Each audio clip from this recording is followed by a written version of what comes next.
আসসালামু আলাইকুম সুপ্রিয় চিকিৎসকবৃন্দ। আশা করি সবাই ভালো আছেন, সুস্থ আছেন। রেসিডেন্সি প্রিভিয়াস কোশ্চেন সলভিং সেশনে সবাইকে আমি ওয়েলকাম জানাচ্ছি। Doctor Akib Hossain, MBBS DU, BCS health, resident nephrology BSMO phase B, FCPS part on medicine. তো আজকের টপিক ফার্মাকোলজি। তো ফার্মাকোলজিতে বিগত বছরের রেসিডেন্সি পরীক্ষাতে আসা কিছু কোশ্চেন আমরা আজকে সলভ করব। তো এই সেশনটা যারা রেসিডেন্সি পরীক্ষা দিবেন বা ডিপ্লোমা পরীক্ষা দিবেন তাদের জন্য খুবই গুরুত্বপূর্ণ। তো ফার্মাকোলজি সাবজেক্ট থেকে আপনারা জানেন যে রেসিডেন্সি পরীক্ষায় 20 থেকে 22 বা 25 নাম্বার আসে, এটা ফিক্স না, অ্যারাউন্ড 20 মার্কস এখান থেকে এসে থাকে। ঠিক আছে। আর ডিপ্লোমা পরীক্ষায় দেখা যায় 10 থেকে 12 নম্বর আসে। তো ফার্মাকোলজির যে কোশ্চেন গুলা বা ফার্মাকোলজি যে সাবজেক্টটা, এটা আপনারা যদি একবার গুছিয়ে ফেলতে পারেন তাহলে পরীক্ষার আগে খুব অল্প সময়ে এটা রিভিশন দিতে পারবেন, এখান থেকে ভালো নম্বর আনতে পারবেন। আর ফার্মাকোলজি সম্পর্কে একটা কথা আমি প্রায়ই বলি যে আমরা যখন সেকেন্ড প্রফ বা থার্ড প্রফ দিয়েছিলাম, ফার্মাকোলজি একটা বিভীষিকার নাম ছিল, তাই না? তো পোস্ট গ্রাডের ফার্মাকোলজিতে আসলে এত পড়া লাগে না। আপনি যখন কোর্সে যাবেন সেটা ভিন্ন ব্যাপার, বাট কোর্সে যাওয়ার আগে এন্ট্রান্স এক্সামের জন্য আপনি বেসিক কিছু নলেজ রাখলে এখান থেকে মার্কস ক্যারি করতে পারবেন। আর ফার্মাকোলজি থেকে 80% কোশ্চেন আসে প্রিভিয়াস টপিকস থেকে বা একদম কমন কোনো সিনারিও থেকে আসে। ইউজুয়ালি আনকমন কোশ্চেন 20%-এর বেশি আসে না। আর আনকমন যে 20% আসে সেখান থেকেও একটু চেষ্টা করলে আপনারা মার্কস আনতে পারবেন। ঠিক আছে। তো ফার্মাকোলজি সাবজেক্টটা পড়বেন, অনেকে কঠিন ভেবে একদম আনটাস্ট অবস্থায় যায়। আমি আলহামদুলিল্লাহ প্রায় 4 বছর প্লাস, 4 ইয়ার্স প্লাস ফার্মাকোলজির ক্লাস নিচ্ছি। তো ফার্মাকোলজি পড়াতে গিয়ে আমি দেখেছি যে পরীক্ষার আগে আহ, অনেকেই আছে যে বলে যে ভাইয়া ফার্মাকোলজি কি পড়া লাগবে। যারা আগের বিশেষ করে বা অন্য জায়গায় কোচিং করেছিলেন বা অন্য ক্লাস করেছিলেন তারা বলছে। তো ফার্মাকোলজির জন্য আমাদের কোচিং এ বা আমাদের যেই ব্যাচে বইটা দেওয়া হবে, বইটা মোর দ্যান এনাফ। ঠিক আছে। সুন্দর করে সাজানো হয়েছে, অন্য যে কোনো জায়গার বইয়ের সাথে বা শীটের সাথে আপনি কম্পেয়ার করতে পারবেন। আচ্ছা, আর পড়বেন কিভাবে? আমরা যা পড়াবো সেইগুলো পড়বেন, নিজের একটা নোট রাখবেন। আর আলটিমেটলি আমি যা পড়াই, যেভাবে পড়াই না কেন, আপনাকে পড়তে হবে। আপনার চান্সের ফুল ক্রেডিট আপনার। আমরা জাস্ট একটা গাইডলাইন।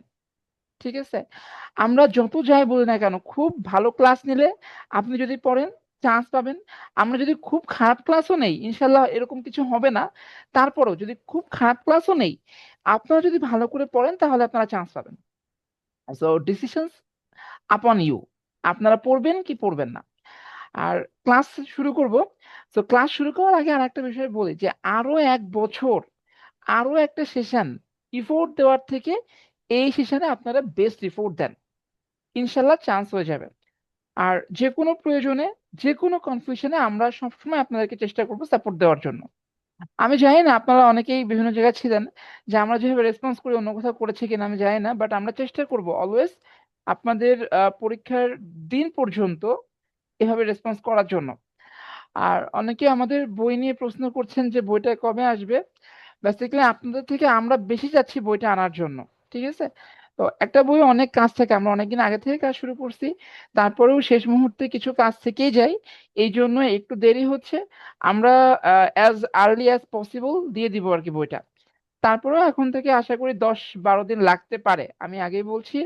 যারা আমার সাথে কথা বলেছেন আমি অ্যাপোলজি চেয়েছি যে আমাদের 10 থেকে 12 দিন লাগছে।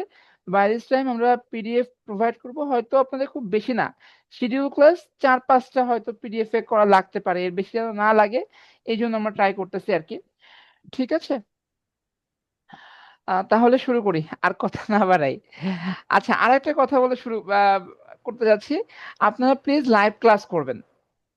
মাই রিকোয়েস্ট, আপনারা লাইভ ক্লাস করবেন, কারণ লাইভ ক্লাসে যেভাবে কনসেন্ট্রেশন থাকে রেকর্ড ক্লাসে সেভাবে কনসেন্ট্রেশন থাকে না। আচ্ছা, so welcome everyone again and good evening. So আমার ফার্স্ট কোশ্চেন, টা রেসিডেন্সি মার্চ 2024-এর একটা question. Propranolol. So propranolol is a beta blocker, right? তো স্টেম গুলো আমরা আগে দেখি। Enhances myocardial contraction, decreases heart rate, inhibits AV conduction, promotes peripheral blood supply, reduce stroke volume. আচ্ছা, তাহলে আগে আমরা কোশ্চেনটা সলভ করি। কোশ্চেনটা সলভ করলে আমাদের জন্য ইজি হবে। So what is propranolol? Is a non selective beta blocker. So বেটা ব্লকারকে মেনলি তিনটা ভাগে ভাগ করা যায়: নন সিলেক্টিভ, বেটা ওয়ান সিলেক্টিভ এবং আলফা অ্যান্ড বেটা ব্লকার। তিনটা ভাগে ভাগ করা যায়। ক্লাসিফিকেশন থেকেও পরীক্ষায় প্রশ্ন আসে। আজকের আরেকটা কোশ্চেনের সলভে আপনাদেরকে আমি সেটা দেখাবো। ঠিক আছে? So propranolol inhibits vasomotor conduction, decrease sympathetic discharge, so there will be vasodilatation. So vasodilatation এর জন্য ব্লাড প্রেশার এখানে ফল করবে। আচ্ছা, যে কোনো একটা ড্রাগ পড়তে গেলে এখানে 4টা বা 5টা বিষয় আমাদেরকে জানতে হয়। সো মেকানিজম অলরেডি আমরা জানছি। এখন আমরা জানবো যে ইন্ডিকেশন বা কমন ইউজ কি আছে, অ্যাডভার্স ইফেক্ট কি আছে, কন্ট্রাইন্ডিকেশন কি আছে, এবং কিছু কিছু ড্রাগের ক্ষেত্রে উইথড্রয়াল ইফেক্ট পড়তে হয়। যেমন beta blocker, beta blocker withdrawal effect পড়তে হবে। স্টেরয়েড, এটার উইথড্রয়াল ইফেক্টটা বা সাডেনলি উইথড্র করলে কি হবে এটা পড়তে হবে আর কি। ঠিক আছে? বেনজোডায়াজেপিনস এটাও পড়তে হবে, সাডেনলি উইথড্র করলে কি ইফেক্ট পাওয়া যায়। তো ফার্মাকোলজি পড়া একদম স্পেসিফিক। আপনি যদি গুছিয়ে পড়েন দেখবেন আপনার পড়তে সময় কম লাগছে। অনেকে আগে থেকে পাজলড হয়ে যায়, এত ড্রাগের নাম, এত ইন্ডিকেশন, এত কন্ট্রাইন্ডিকেশন কেমনে মনে রাখবো। সো চিন্তার কিছু নাই। আপনি যদি একটা ড্রাগের মেকানিজম ভালো করে পড়েন, একটা ড্রাগের ক্লাসিফিকেশন ভালো করে পড়েন, তাহলে এইগুলো প্রবলেম হয় না। আচ্ছা, common use of beta blocker cardiovascular সিস্টেমে: hypertension, angina, arrhythmia, post MI, hypertrophic cardiomyopathy, supraventricular tachycardia, heart failure, endocrine hyperthyroid phaeochromocytoma. কারণ এখানে ট্যাকাইকার্ডিয়া থাকে এবং সিম্প্যাথেটিক কিছু ফিচার থাকে। এইটাকে রিভার্স করার জন্য আমরা হাইপারথাইরয়েডিজম এবং ফিওক্রোমোসাইটোমাতে বিটা ব্লকার ইউজ করি। CNS, anxiety, migraine, essential tremor, এই সকল ক্ষেত্রে বিটা ব্লকার ইউজ করা হয়। আই গ্লুকোমা, গ্লুকোমার ক্ষেত্রে আমরা বিটা ব্লকার ইউজ করি। আমরা নেক্সট আর একটা যে কোশ্চেন সলভ করবো ওখানে আমি এটা দেখাবো যে গ্লুকোমাতে কিভাবে বা কেন আমরা বিটা ব্লকারটা ইউজ করি। ঠিক আছে?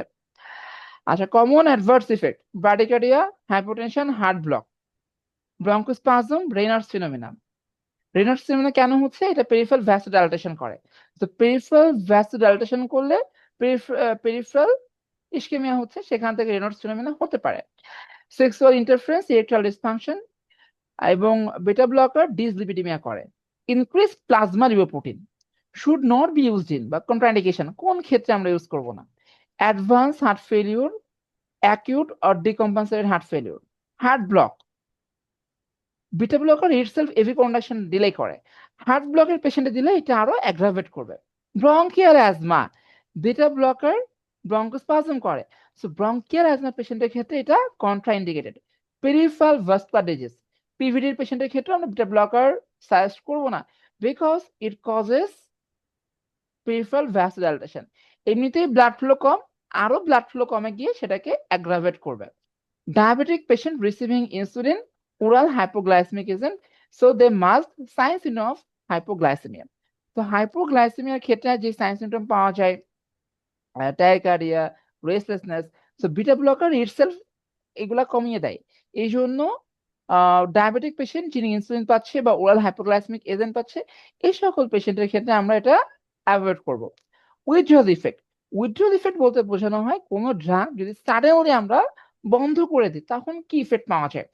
বিটা ব্লকার অলওয়েজ ট্যাপার করে বন্ধ করবেন। ট্যাপার বলতে যে ডোজ পাচ্ছে ডোজ কমাতে কমাতে বন্ধ করবেন। যদি হঠাৎ করে ভেরি আর্লি মর্নিং বা ভেরি ফাইন মর্নিং যদি আপনি একদিন কোনো পেশেন্টকে বিটা ব্লকার বন্ধ করে দেন, তার কি কি হতে পারে: রিবাউন্ড হাইপারটেনশন, তার প্রিভিয়াসলি যে হাইপারটেনশন ছিল সেটা আবার ব্যাক করছে। এইটাকে বলা হয় rebound hypertension. I repeat, rebound hypertension, আগের যে হাইপারটেনশন সেটা ব্যাক করাকে বলা হচ্ছে rebound hypertension. Precipitation of angina, angina বা ইসকেমিয়ার ক্ষেত্রে আমরা বিটা ব্লকার ইউজ করে থাকি। হঠাৎ করেই যদি বিটা ব্লকার বন্ধ করা যায়, হার্টের ওয়ার্কলোডটা বেড়ে যাচ্ছে, হার্টের ওয়ার্কলোড বাড়লে অ্যানজাইনা আবার বাড়ে, পেইনটা আবার বেড়ে যায়। বিটা ব্লকার উইথ সাডেন উইথড্রলের ডেঞ্জারাস ইফেক্ট হচ্ছে arrhythmia, dangerous arrhythmia may occur.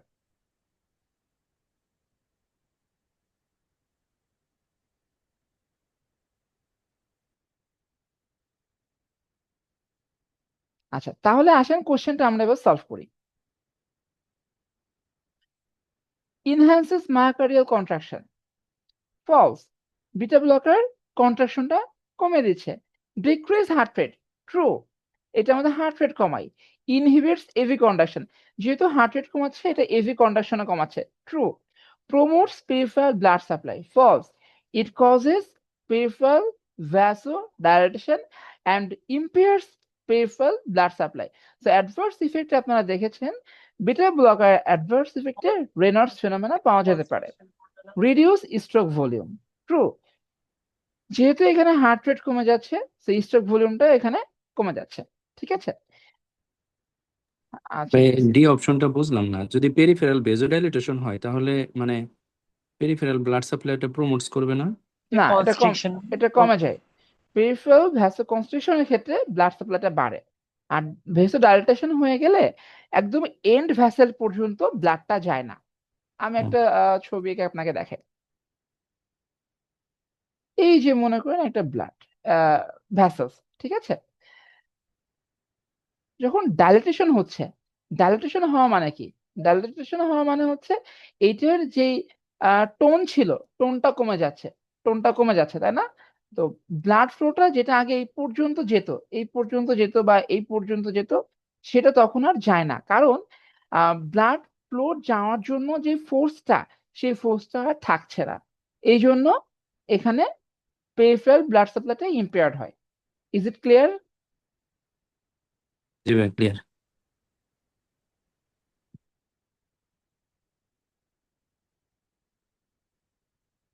আচ্ছা, next question. In a 30-year-old diabetic and hypertensive patient, the drug of choice is or are. So 30 বছর বয়সে ডায়াবেটিস এবং হাইপারটেনশন হচ্ছে। তো এক সময় এই এমন সিনারিও ছিল, ইমাজিনেশনেই, প্র্যাকটিক্যালি খুব পাওয়া যেত না। বাট আমরা এখন 28 বছর বয়সে, ইভেন 17 বছর বয়সে সিকেডি পাই, অ্যাভেলেবেল, ঠিক আছে। তো এখানে হচ্ছে অ্যান্সারটা ল্যাবিটাল লো স্যাটার্ন পটাশিয়াম হবে, এ আর বি। তাহলে কেন হচ্ছে এটা আমি একটু এক্সপ্লেন করি। আমরা লো সার্টেন পটাশিয়াম বা এআরবি কেন বলছি। তো অ্যান্টি হাইপারটেনসিভ হিসাবে আমরা যে ড্রাগগুলো দিয়ে থাকি, এটার যে প্রোটোকল সেটা হচ্ছে, বা ডেভিডসনে যেটা আছে, age less than 55 years, age less than 55 years এবং এজ মোর দেন 55 ইয়ার্স, দুটো গ্রুপে ভাগ করা হয়। So age less than 55 years আমরা ইনিশিয়েট করি এ, অর্থাৎ angiotensin converting enzyme, ACE inhibitor অথবা এনজিওটেনসিন রিসেপ্টর ব্লকার, যে কোনো দুইটা ড্রাগ দিয়ে আমরা শুরু করব। যে কোনো দুইটা ড্রাগের একটা ড্রাগ দিয়ে আমরা শুরু করে থাকি। আর এজ মোর দ্যান 55 ইয়ার্স আমরা ক্যালসিয়াম চ্যানেল ব্লকার দিই। স্টেপ 2 তে গিয়ে আমরা দুইটা ড্রাগ যোগ করি, 3 তে গিয়ে এর সঙ্গে ডায়াবেটিক যোগ করি, এবং স্টেপ 4 এ গিয়ে এই তিনটার সাথে আমরা যে কোনো একটা আলফা ব্লকার বা বিটা ব্লকার বা যে কোনো একটা ডায়াবেটিক যোগ করে থাকি। আচ্ছা, এখন কোশ্চেনটা হচ্ছে যে আমরা একজন পেশেন্ট, 30 ইয়ার্স ওল্ড, তাকে যদি হাইপারটেনসিভ ডায়াবেটিক, তাকে যদি আমরা এসি ইনহিবিটর বা এআরবি দিই, তাহলে বেনিফিটটা আমরা কি পাবো, তাই না? তো এটা জানতে গেলে আমাকে এদেরকে এই বক্সটা পড়তে হবে। এই বক্সটা উপর থেকে পড়া শুরু করি আমরা। Alpha blocker compelling indication, BPH বা বিপিই, যে পেশেন্টের বিনাইন প্রোস্টেটিক ইনলার্জমেন্ট আছে বা হাইপারট্রফি আছে, ওই পেশেন্ট যদি আপনার কাছে প্রেজেন্ট করে হাইপারটেনশন নিয়ে, তখন আপনাকে choice of drug will be alpha blocker. আচ্ছা, caution postural hypotension, heart failure, compelling contraindication, urinary incontinence. ACE inhibitor, heart failure, left ventricular dysfunction, post-MI or established coronary disease, type 1 diabetic nephropathy, secondary stroke prevention. Possible indication, chronic renal disease, type 2 diabetes, nephropathy. Caution, renal impairment, peripheral arterial disease. Angiotensin 2 receptor blocker, যে ড্রাগটা আমরা এখানে use করেছি, ACE inhibitor intolerance, type 2 diabetic nephropathy, hypertension with left ventricular hypertrophy, heart failure in ACE intolerant patients after MI. Possible indication, left ventricular dysfunction after MI, intolerance of other antihypertensive drug, proteinuria or chronic renal disease, heart failure. Caution, renal impairment, peripheral arterial disease এবং compelling contraindication, pregnancy. আচ্ছা, এখানে যদি আমাদের যে কোশ্চেনটা ছিল, এখানে কোনো এস ইনহিবিটর নাম থাকলে সেটাও হতে পারতো। ঠিক আছে, তো যেহেতু এখানে লোসার্টান আছে, angiotensin receptor blocker, it will be answer. Okay, আচ্ছা আরেকটা বিষয় বলি। রেসিডেন্সি এবং ডিপ্লোমা পরীক্ষায় আমরা মনে করি 3টা ট্রু হবে 2টা ফলস, অথবা 3টা ফলস 2টা ট্রু হবে। বিষয়টা এমন না, একটা ট্রু হইতে পারে, সবগুলা ট্রু হইতে পারে, একটা ফলস হইতে পারে, সবগুলো ফলসও হতে পারে। আপনি যেটা কনফিডেন্ট থাকবেন সেটাই দিবেন, কোনো অ্যালগোরিদম করতে যাওয়া দরকার নাই।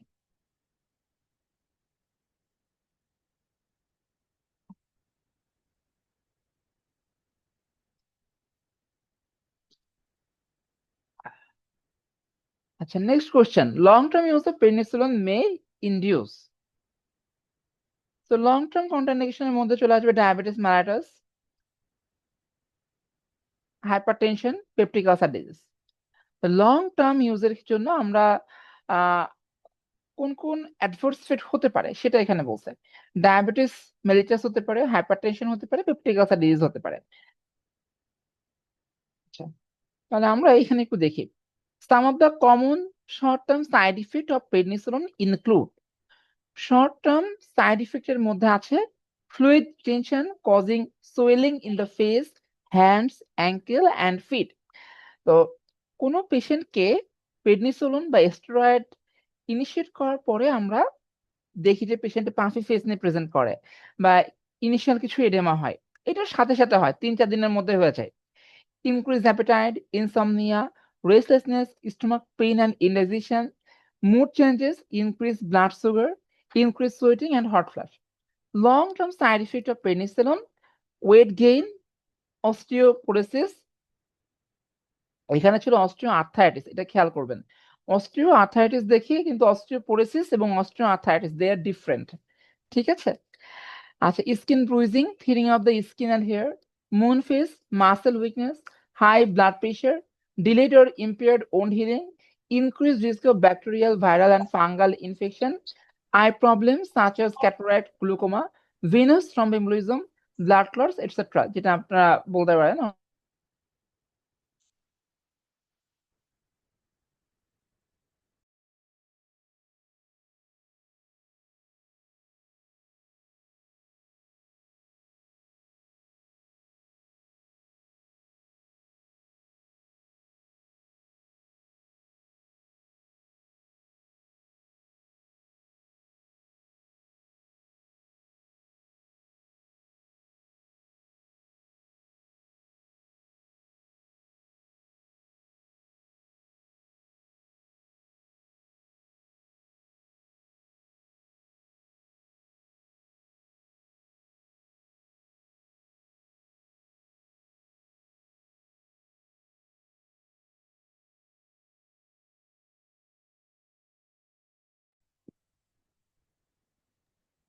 হ্যালো, কথা শোনা যাচ্ছে না? এখন আসতেছে ভাইয়া, মাঝখানে আসে নাই আচ্ছা, এখন। কখন থেকে শোনা যাচ্ছে না? ওই লং টার্ম যে শেষের দিকে যে সাইড ইফেক্ট গুলো বলতেছিলেন ওই পর্যন্ত। আচ্ছা আচ্ছা, তাহলে আমি এখানে একটু বলি আর কি, যে এখানে খেয়াল করেন ভাই আচ্ছা, শর্ট টার্মের মধ্যে। হ্যালো, হ্যাঁ ভাইয়া বলেন। জি ভাই ভাইয়া এগুলা কিছু। শোনা গেছিল ডোপামিন ডোপামিন স্লাইডটা আসার পর থেকেই শোনা যাচ্ছিল না। লং টার্ম শর্ট টার্ম এগুলো শোনা গেছে। আচ্ছা, শোনা গেছে, আচ্ছা ঠিক আছে। আচ্ছা, ডোপামিন আমরা আগে মেকানিজমটা জানবো, তারপরে কোশ্চেন সলভ করব। So dopamine is a natural catecholamine form by the decarboxylation. কোন reaction? Decarboxylation of 3,4 dihydroxy phenylamine. এই কেমিক্যালের নামটা একটু জানতে হবে, এবং কোন রিয়াকশনের মাধ্যমে decarboxylation. It is a precursor of norepinephrine. It is a precursor of to norepinephrine and is also a neurotransmitter in certain areas of the central nervous system, especially in neurosocial tract and in a few peripheral sympathetic nerves. Dopamine produce positive chronotropic and inotropic effects. So অর্থাৎ এটা হার্টের force of contraction এবং heart rate দুইটাই বাড়ায় 21 লিখছো কেন? 21 লিখতে বলিনি, on the 20 লিখতে myocardium, বলছি। resulting in লিখবা না, তার পরীক্ষা increased। মার্ক দিবে না। যেটা বলে তত দূর 21 কাটো।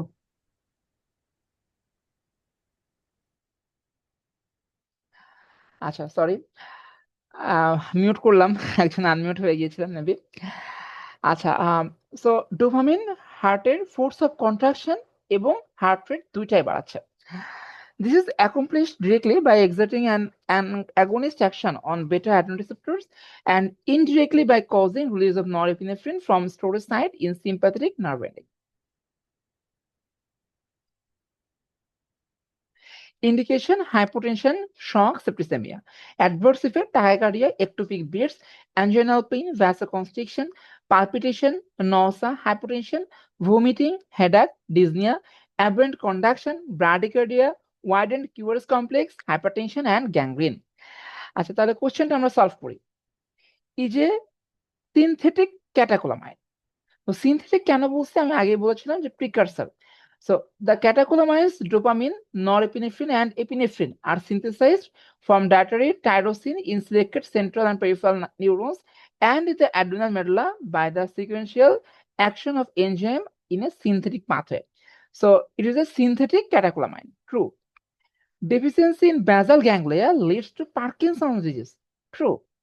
So in Parkinson's disease, dopamine is reduced, acetylcholine concentration is increased as dopamine has regulatory effect on acetylcholine. So there will be Parkinson effect. আচ্ছা, এইটা আমি একটু এক্সপ্লেইন করি। তো ফার্মাকোলজি বলতে অনেকেই বুঝেন যে শুধু মুখস্থ আর মুখস্থ, বাট আপনি বুঝে পড়লে এটা অনেক ইজি হয়ে যায় আপনার কাছে। সো ডোপামিন ইজ সিনথেটিক ক্যাটাকোলামাইন, এইটা বুঝতে আশা করি কারো প্রবলেম নাই। আচ্ছা, ডোপামিন যেটা আছে আমাদের, এটা অ্যাসিটিলকোলিনের উপরে একটা রেগুলেটরি ফ্যাক্টর থাকে। ডোপামিন সেন্ট্রাল নার্ভাস সিস্টেমে অ্যাসিটাইলকোলিনকে সাপ্রেস করে রাখে। যখন ডোপামিনের ডিফিসিয়েন্সি হয়, অ্যাসিটাইলকোলিন তখন আপার হ্যান্ড নেয় এবং কিছু মুভমেন্ট ডিসঅর্ডার হয়, যার মধ্যে পার্কিনসন্স ডিজিজ একটা। ঠিক আছে, is the immediate precursor of norepinephrine. কিছুক্ষণ আগে আমরা পড়ছি যে এখানে ছিল এই যে ন্যাচারাল কেটাকোলামাইন, ঠিক আছে, found by the decarboxylation of 3,4-ডিহাইড্রক্সি phenylalanine. তাহলে এখানে কি হচ্ছে, dopamine itself is used as precursor in the synthesis of the neurotransmitters norepinephrine and epinephrine. Dopamine is converted into norepinephrine by the enzyme dopamine beta hydroxylase with oxygen and L-ascorbic acid as cofactor. So dopamine থেকে এখান থেকে অন্যান্য যে norepinephrine, এফ্রিন এগুলো আসতে পারে। তাহলে এটা ফলস হচ্ছে। Is used in anaphylactic shock, false. আমরা দেখিয়েছি ডোপামিন আমরা কোন কোন ক্ষেত্রে ইউজ করেছি, hypotension, hypovolaemic shock, septicaemia. Anaphylactic শকে অ্যাড্রেনালিন ইউজ করা হয়।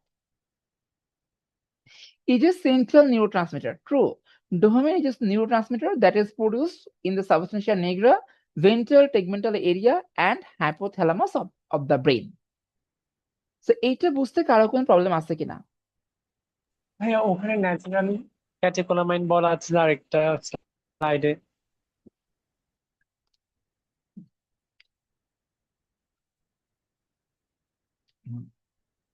কোনটার কথা বলতেছেন ভাইয়া?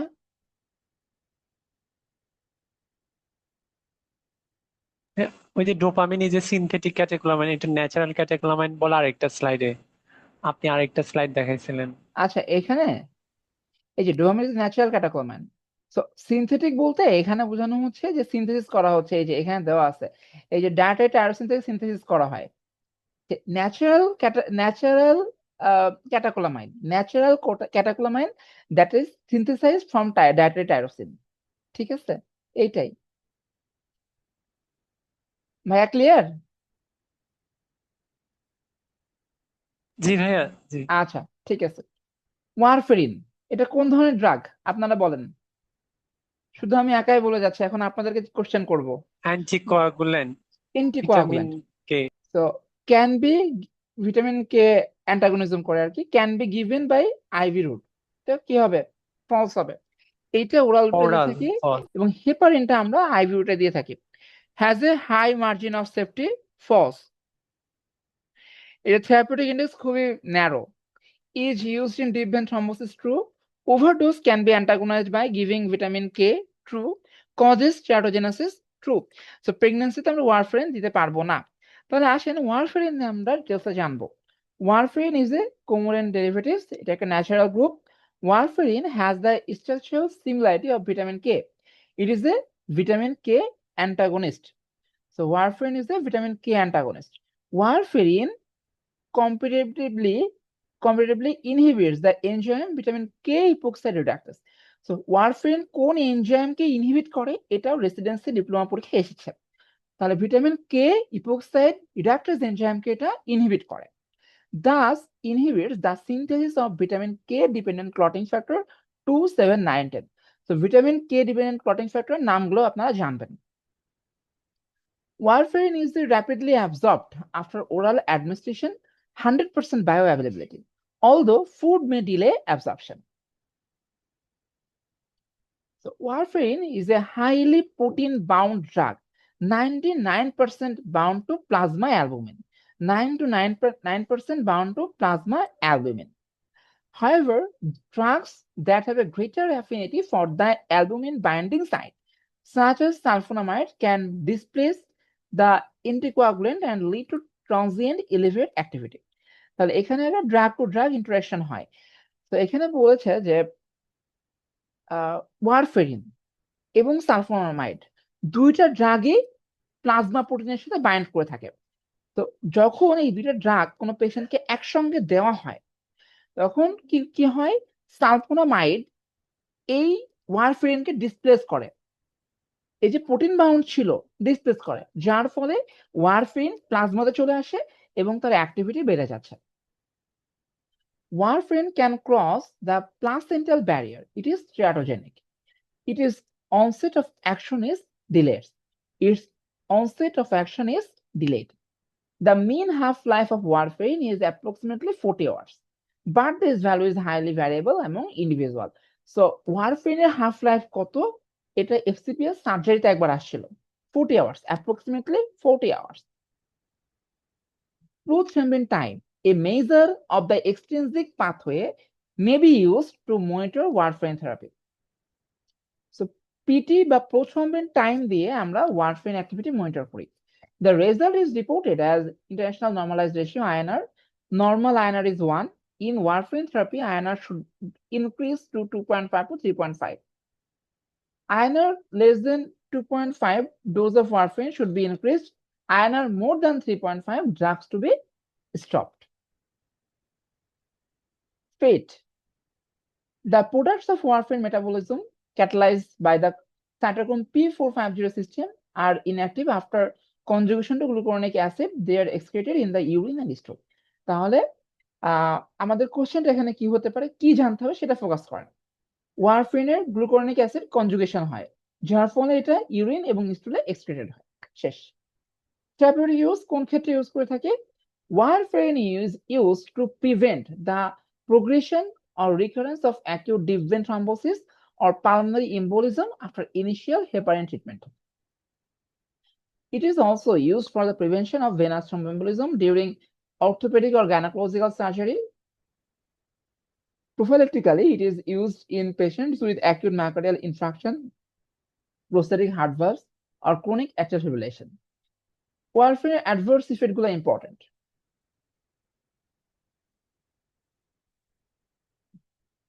Bleeding disorder treated by withdrawal of the drug and administration of oral vitamin K1.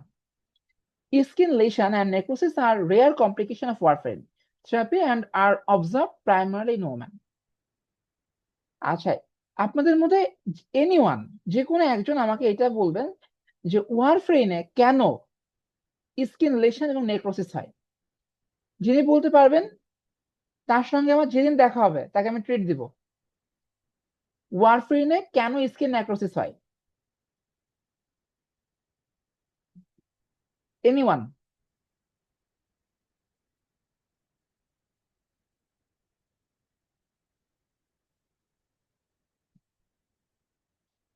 আচ্ছা, আপনাদেরকে আমি নাম ধরে জিজ্ঞাসা করি।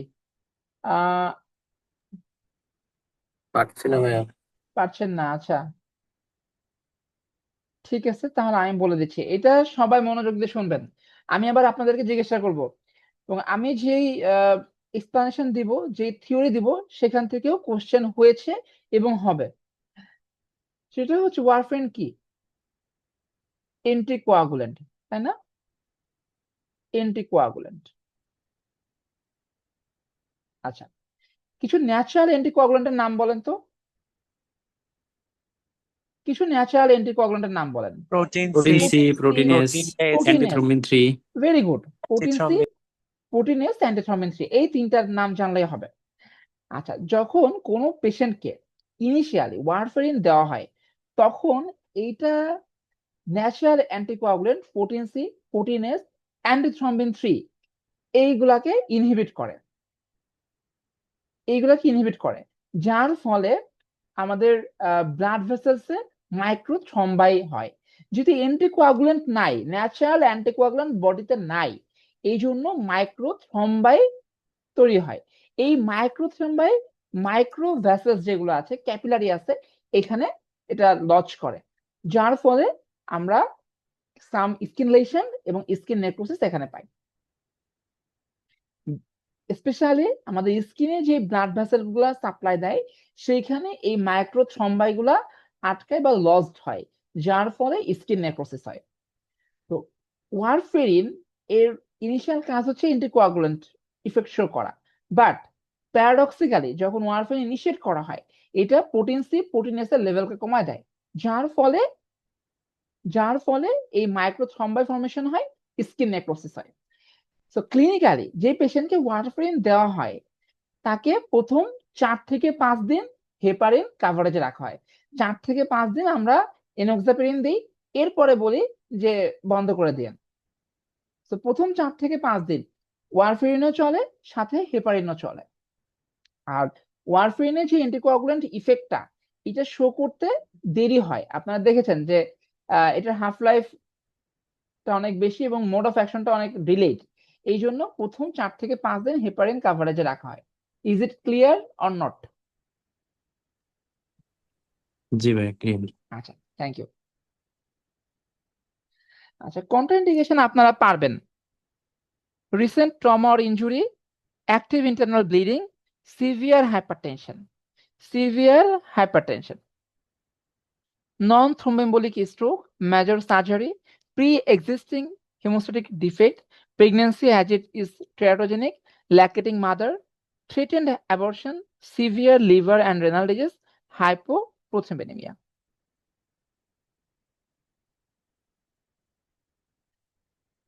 আচ্ছা, এটা আগে সলভ করছি, তাহলে আমরা নেক্সট কোশ্চেনে চলে যাই। লিনাগ্লিপটিন এটা কোন ধরনের ড্রাগ? টিপিপি। DPP4 ইনহিবিটর, তাই না? সো লিনাগ্লিপটিন সম্পর্কে আমরা কোশ্চেনটা সলভের আগে এটা একটু জানি। Linagliptin is an inhibitor of DPP4.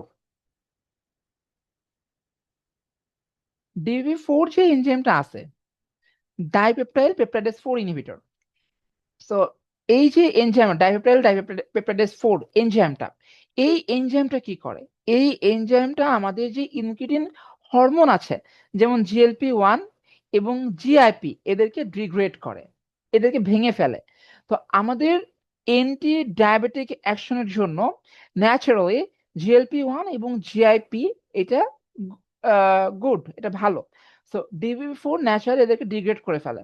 So আমরা যখন DPP4 ইনহিবিটর লিনাগ্লিপটিন ইউজ করব তখন ইনকিটিন যে হরমোনগুলো আছে গাটের ন্যাচারাল হরমোন, এদের ইফেক্টটা প্রলংড হয় এবং অ্যান্টি ডায়াবেটিক অ্যাকশন শো করে থাকে। সো লিনাগ্লিপটিন DPP4 কে ইনহিবিট করে, যার ফলে গ্লুকাগন লাইক পেপটাইড 1 এবং ইনসুলিনোট্রপিক পলিপেপটাইড GIP-1 এগুলার অ্যাক্টিভিটি বেড়ে যাচ্ছে। ঠিক আছে?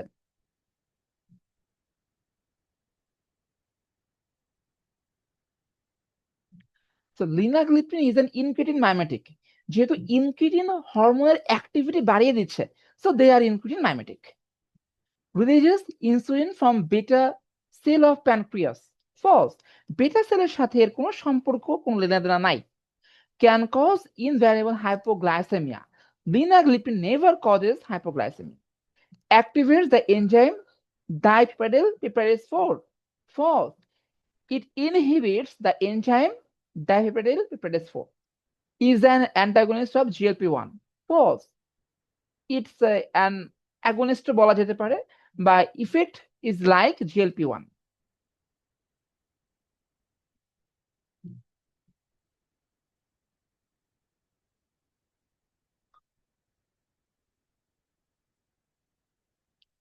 আচ্ছা, এই বক্সে অনেকগুলো ড্রাগ আছে। তো অনেকগুলো ড্রাগ থাকলেও আমি শুধুমাত্র GDP4 ইনহিবিটর গ্লিপটিনস বা লিনাগ্লিপটিন নিয়ে একটু বলবো। সেটা ফাস্টিং ব্লাড গ্লুকোজ কমায়, পোস্ট প্রান্ডিয়াল ব্লাড গ্লুকোজ কমায়, প্লাজমা ইনসুলিন লেভেলটা বাড়িয়ে দেয়। এটা প্লাজমা ইনসুলিন লেভেল বাড়িয়ে দেয়। Body weight neutral, it is a body weight neutral drug. Cardiovascular benefit নাই, হাইপোগ্লাইসেমিয়ার কোনো রিস্ক নাই, it is a good drug এবং গুড টলারেবিলিটি প্রডিউস করে। আচ্ছা, স্পিনোল্যাকটোন is an aldosterone antagonist, true, may produce gynecomastia, true, acts on loop of Henle, false। এটা কোথায় কাজ করে? ডিসিটি কাজ ডিসিটি করে, ডিস্টাল কনজুগেটিভ টিউবুলে কাজ করে। acts is contraindicated in nephrotic syndrome, false। Nephrotic সিন্ড্রোমে আমরা ইউজ করতে পারি, ইউজ করা হয়ও। may produce hypocalcemia, false। there is no effect on calcium metabolism or calcium concentration। ডায়াবেটিসের ক্লাসিফিকেশনটা এখানে আমি দেখিয়েছি, এটা ইম্পর্টেন্ট আপনাদের জন্য। সো সাইট 1 যেটা প্রক্সিমাল কনভার্টিবলে ইউজুয়ালি অসমোটিক ডায়াবেটিস এবং কার্বনিক অ্যানহাইড্রাস ইনহিবিটর, এই ড্রাগগুলো কাজ করে। সাইট 2 অ্যাসেন্ডিং লিম অফ লু অফ হেনলি, এখানে টুসেমাইড, টরসেমাইড, বুমেটিনাইড, এই ড্রাগগুলো কাজ করে। সাইট 3 ডিস্টাল কনভার্টিবল, এখানে থায়াজাইড লাইক আর কালেক্টিন ড্রাগস। সো এরা মেইনলি কালেক্টিন ড্রাগসে কাজ করে, ডিসিটি না, কালেক্টিন ড্রাগসেও কাজ করে। তো স্পিনোল্যাকটোন ডিসিটি কালেক্টিন ড্রাগস দুইটাতে পরে কাজ করতে পারে, মেইনলি এটা কালেক্টিং ড্রাগসে কাজ করে। সো পটাশিয়াম স্পিরিং লো এফিকাসি ডায়াবেটিক্স এদেরকে বলা হয়ে থাকে। অ্যালডোস্টেরন অ্যান্টাগনিস্ট স্পিনোল্যাকটোন, এপ্লেরিনন, দুইটা ড্রাগ আছে, এটা আপনাদের পরীক্ষাতে আসতে পারে। Aldosterone antagonist spironolactone, eplerenone. Epithelial sodium channel blocker amiloride, triamterene, amiloride এবং ট্রাইমেটিন। আচ্ছা, অ্যাডভার্স ইফেক্ট গুলো আমরা একটু দেখি। Hypovolaemia, hyponatraemia, hypokalaemia, metabolic alkalosis, hyperuricaemia, hypomagnesaemia etcetera. Metabolic side effect, এটা হচ্ছে গ্লুকোজ ইনটলারেন্স, হাইপারগ্লাইসেমিয়া করে, হাইপারলিপিডিমিয়া করতে পারে। অ্যাজ এ হোল ডায়াবেটিক্স এর অ্যাডভার্স ইফেক্ট এখানে দেখানো হয়েছে। আচ্ছা, specially side effect of spironolactone কি কি আছে? Gynaecomastia, impotence, benign prostatic hyperplasia, amenorrhea, metabolic acidosis in cirrhotic patient, hyperkalemia. Drugs given in the treatment of MDR tuberculosis is or are. So MDR বা multi drug resistant TB বলতে বোঝানো হয় যখন TB bacteria at least আইসোনিয়াজিন এবং রিফাম্পিসিনে এটা resistant থাকে, তখন এটাকে বলা হয় এমডিআর টিবি। আর এমডিআর টিবি জিন এক্সপার্ট করে আমরা ডায়াগনোসিস করতে পারি। This drugs are use to treat all person on with TB patient, এটা ছাড়া। আচ্ছা, এখন এমডিআর টিবি পেশেন্টে আমরা কোন কোন ড্রাগ দিই? মেইনলি আমরা বেডাকুইলন, লিনাজুরিন, লিভোফ্লক্সাসিন, এই ড্রাগগুলো দিয়ে থাকি। Bedaquiline, লিনাজুলিন, levofloxacin.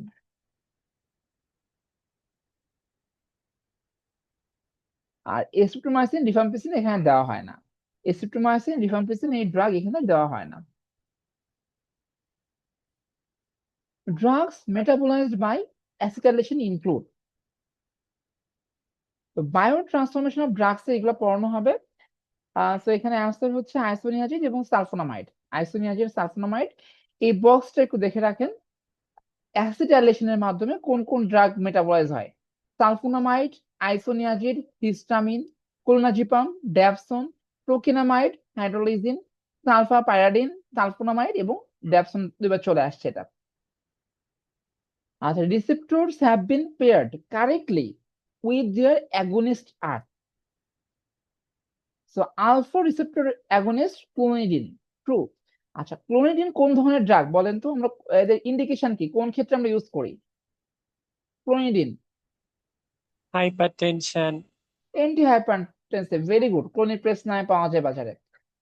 আচ্ছা, বি নাম্বারে আছে বেটা রিসেপ্টর টার্বিউটালাইন, এটা ফলস। এটা বেটা 2 অ্যাগনিস্ট, বেটা 1 না। আচ্ছা, 3 নম্বরে যেটা আছে beta 2 receptor agonist salbutamol, true. D2 receptor agonist chlorpromazine, false. এটা D2 অ্যান্টাগনিস্ট। আপনাদেরকে যখন সিএনএস ফার্মাকোলজি পড়াবো তখন দেখবেন যে ক্লোরপ্রোমাজিন বা অ্যান্টিসাইকোটিক যে ড্রাগ গুলো আছে তার ডোপামিন লেভেলকে কমিয়ে দেয়, তার D2 receptor antagonist. 5-HT3 receptor ondansetron, false. Ondansetron is a anti-emetic drug. এটা 5-HT3 রিসেপ্টরকে অ্যান্টাগনিজম করে, অ্যান্টাগনিস্ট হিসেবে এটা কাজ করে।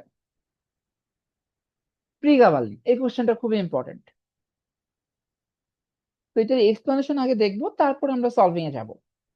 They exhibit a high affinity for the alpha 2 delta 1 এবং alpha 2 delta 2 subunit of voltage activated calcium channel, wherein binding of gabapentinoids inhibits cellular calcium influx. So এটা calcium channel blocker হিসেবে কাজ করে। এটা ক্যালসিয়াম চ্যানেলের আলফা 2 ডেল্টা 1 এবং alpha 2 delta 2 সাবইউনিটকে block করে।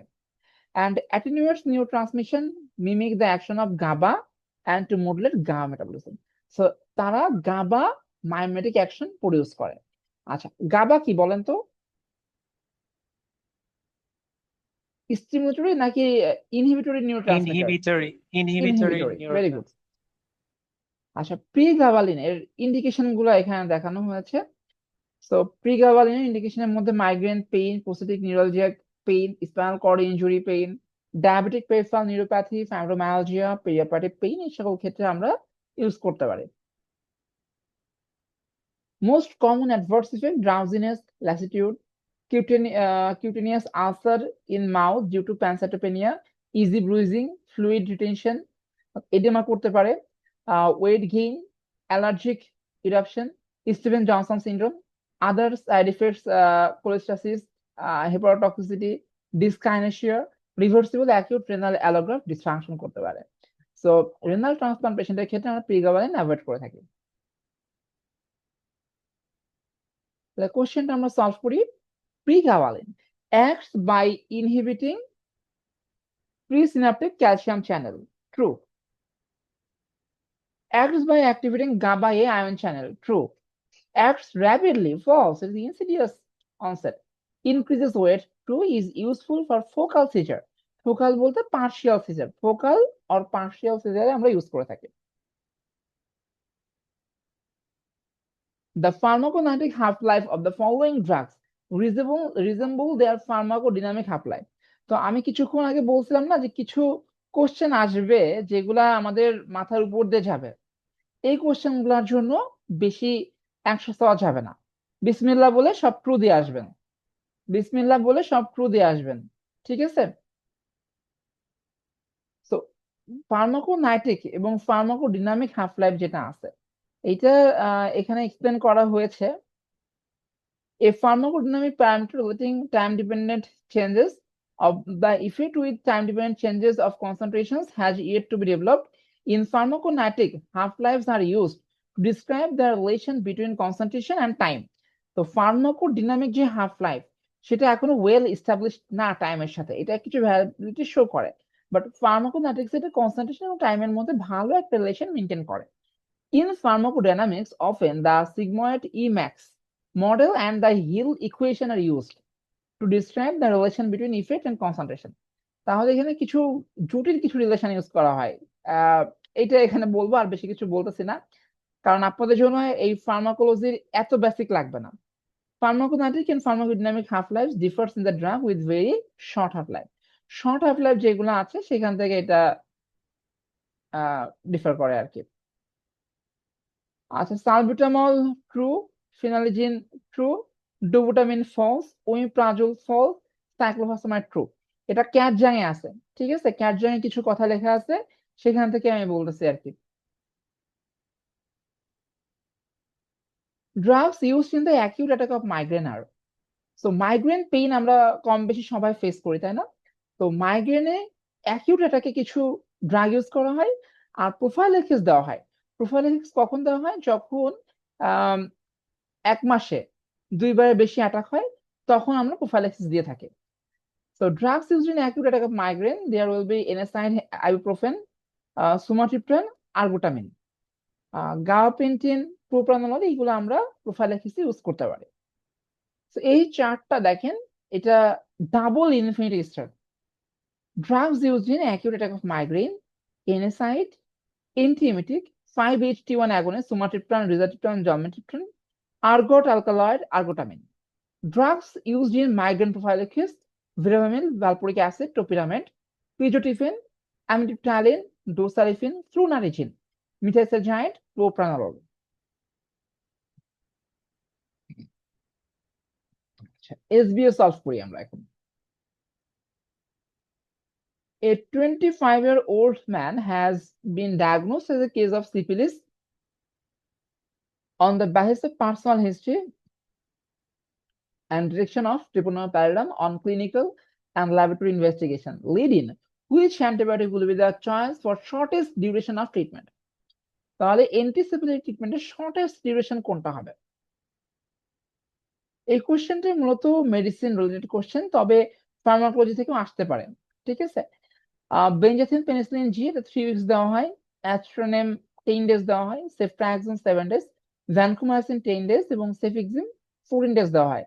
So shortest duration বললে অ্যান্সার হবে সেফট্রাক্সিন। শর্টেস্ট ডিউরেশন বললে অ্যান্সার হবে সেফট্রাক্সিন।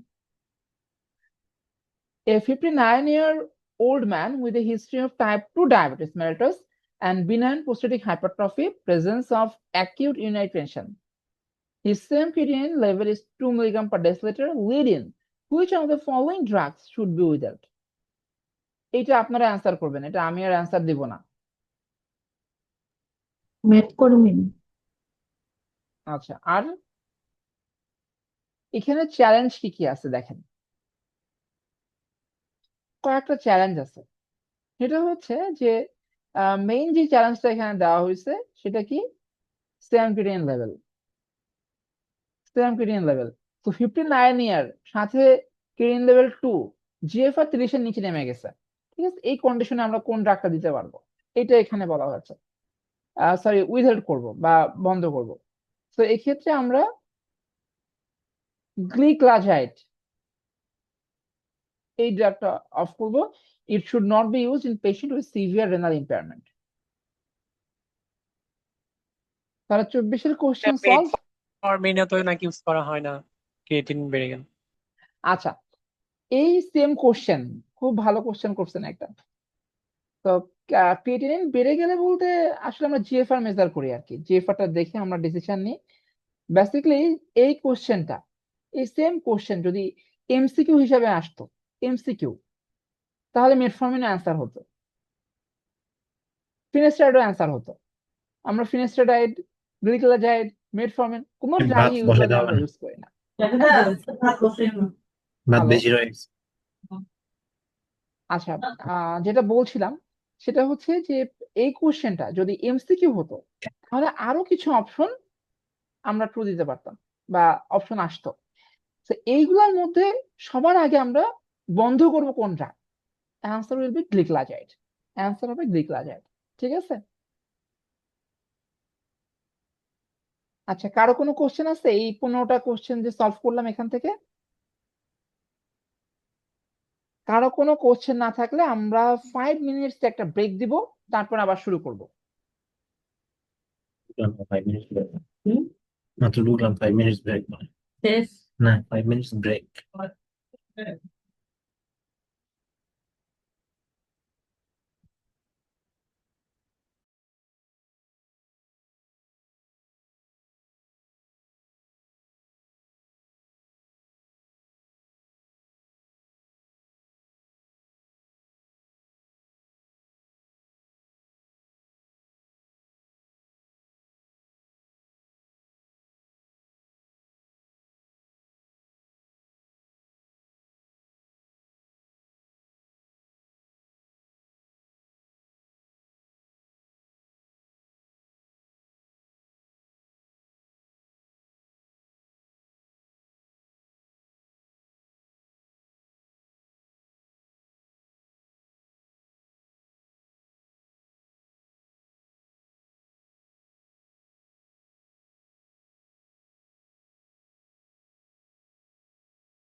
ওকে, thank you, welcome back.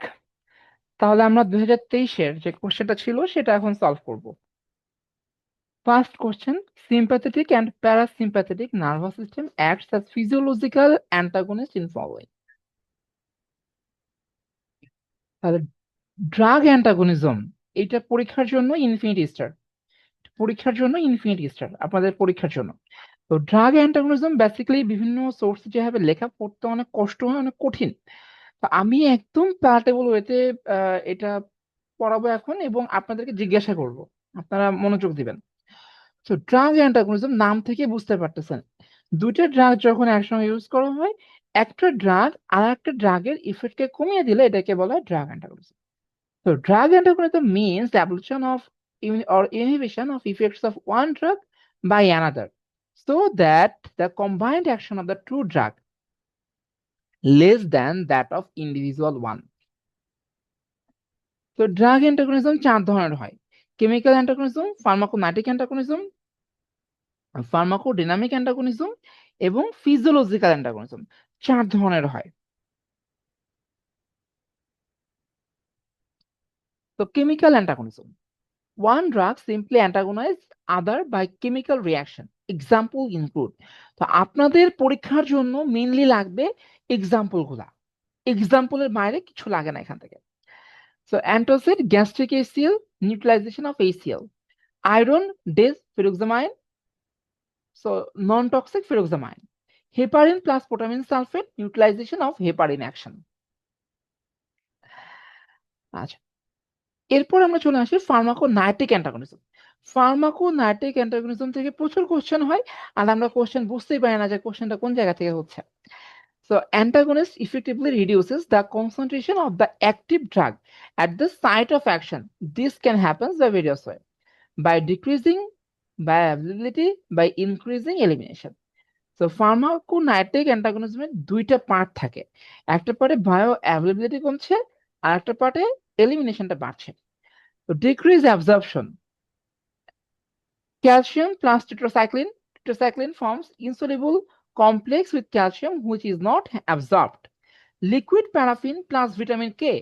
Liquid paraffin is a laxative agent which prevents vitamin K absorption from the intestine. Increase metabolism, যেটাকে আমরা enzyme ইন্ডাকশনের part হিসেবে ধরে থাকি। Enzyme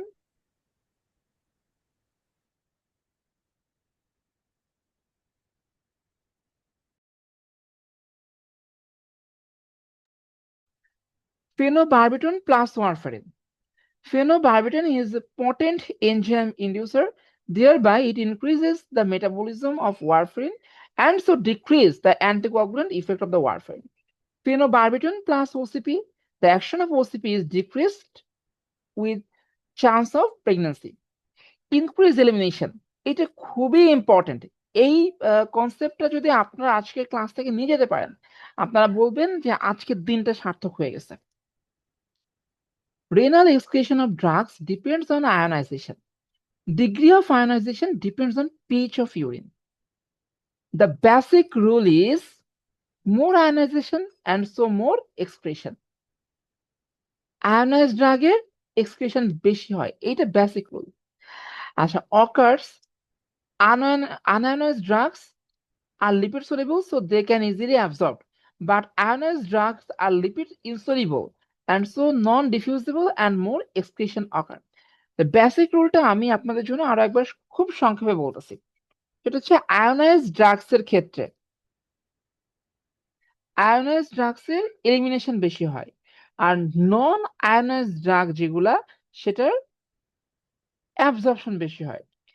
in alkaline urine, acidic drug is more ionised, so more excretion occur. In acidic urine, alkaline drug is more ionised, so more excretion occur. Clear?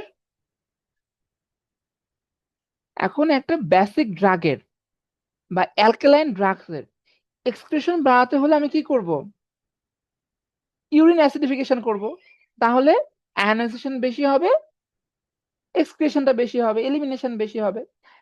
ঠিক opposite ভাবে যখন কোনো পেশেন্টকে একটা অ্যাসিডিক ড্রাগ দেওয়া হচ্ছে, আমরা চাচ্ছি ড্রাগ এলিমিনেশন হোক, কোনোভাবে যদি আমরা ইউরিন অ্যালকালাইজেশন করতে পারি তখন আয়নাইজেশন বেশি হবে এবং এলিমিনেশনটা বেশি হবে।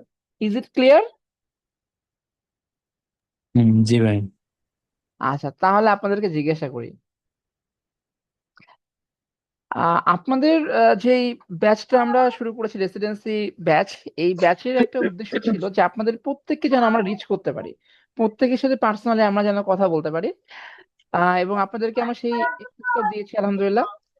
কোশ্চেন করবো, আপনারা কেউ মাইন্ড করবেন না যে না ভাই আমাকে মনে হয় টার্গেট করতে পারে, এরকম কিছুই না। সবার সাথে এটা একটা র্যাপো মেনটেন করা। আর আপনি যখন অ্যান্সার করবেন তখন আপনার কনসেন্ট্রেশনটা বাড়বে, জিনিস ভুল করলে কোনো অসুবিধা নাই। আপনি যদি স্পার্কের পরীক্ষায় বা ক্লাসে প্রত্যেকটা কোশ্চেন ভুল করেন, এতে আপনার কোনো অসুবিধা নাই। আপনি যদি সবকিছু শিখে যান, এটা আপনার জন্য বেনিফিট। আচ্ছা, সো ডক্টর ভাইয়া কিফায়াত। আমার একটা কোশ্চেন ছিল। হ্যাঁ আপু বলেন। হ্যাঁ ভাই, ওই অ্যাসিডিক ড্রাগ আর অ্যালকালাইন ড্রাগ এটা কি করে বুঝবো? এটা তো অনেক কিছু না। আচ্ছা, ড্রাগের যখন আমরা ক্লাসিফিকেশন পড়াবো, ড্রাগ প্রিপেয়ার যখন হুম, করা হয়, তখন কিছু ড্রাগের প্রপার্টি এমন থাকে যেটা অ্যাসিডিক ড্রাগ থাকে, অর্থাৎ এর পিএইচটাও কম থাকে। আর কিছু ড্রাগ ফর্মুলেশন এমন ভাবে করা হয় যেটা অ্যালকালাইন ফর্মুলেশন হিসাবে আসে। ঠিক আছে? মানে এটা তো বাইরে যেমন, থেকে বোঝার কোনো ওয়ে নেই। হ্যাঁ উপায়, যেমন স্যালিসাইলিক অ্যাসিড আমরা দিই, অ্যাসপিরিন দিই না, এটা কোন হুম, ধরনের ড্রাগ? অ্যাসিডিক অ্যাসিড নাকি বেসিক? অ্যাসিডিক। আমরা সোডিয়াম অ্যাসিডিক বাইকার্বনেট দিই, এটা তো বেসিক ড্রাগ। এইটাই হয় আর কি ম্যাক্সিমাম ড্রাগের ক্ষেত্রে। আচ্ছা, ডক্টর কিফায়েত আপু শুনতে পাচ্ছেন? ডক্টর কিফায়েত আপুকে শুনতে পাচ্ছেন?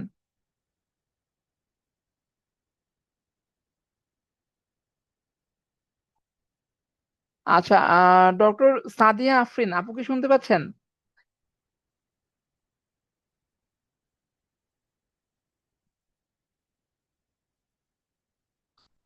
আচ্ছা, আপুরা দেখি রেসপন্স করতেছে না।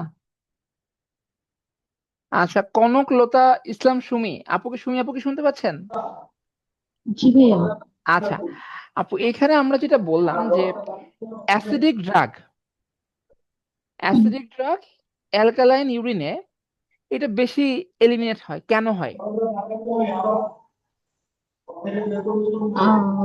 Ionise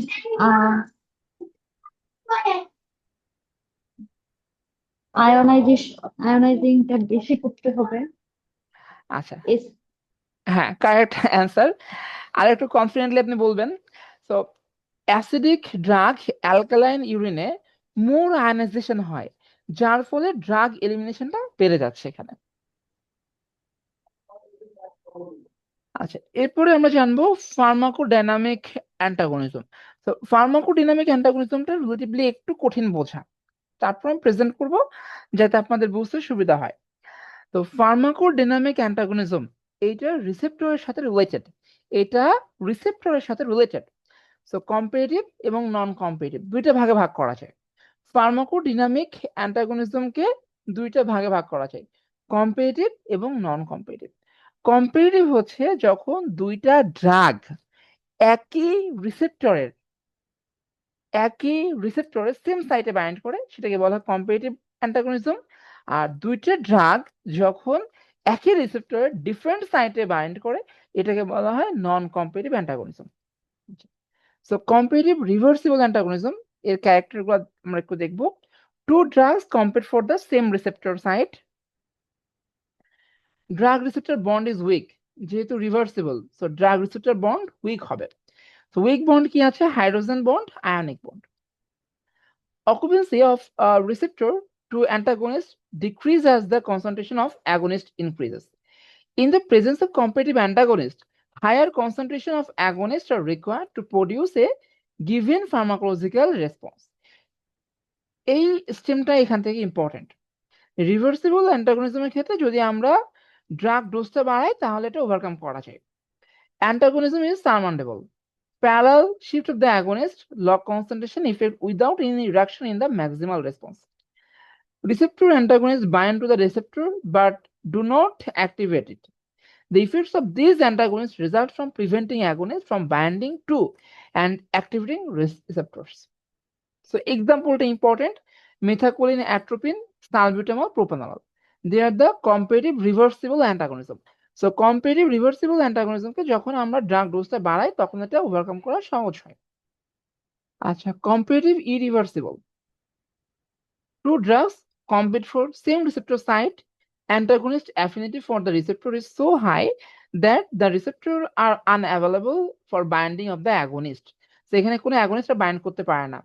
Antagonist receptor bond is strong, covalent bond থাকে। আমি আগে বলছি hydrogen bond, ionic bond, weak bond, এই জন্য রিভার্সিবল। আর এখানে কোভ্যালেন্ট বন্ড থাকে, এই জন্য এটা irreversible. No change in the antagonist occupancy takes place when the agonist is applied. Duration of action of irreversible antagonism is relatively independent of antagonist rate of elimination and is more dependent upon the rate of turnover of receptor molecule. So কি পরিমাণ antagonist eliminate হচ্ছে এটা উপর depend করে না, বরঞ্চ যে receptor সাইটে বাইন্ড করে আছে সেটার পরে ডিপেন্ড করে। Antagonism is non surmountable. Example phenoxybenzamine plus adrenaline. Non competitive antagonism character লাস্টের পয়েন্টটা বুঝি নাই যে সারমান্ডেবল নন সারমান্ডেবল, এটা বুঝেন নাই তো? না আচ্ছা, সারমান্ডেবল বলতে বোঝায় যেটা যে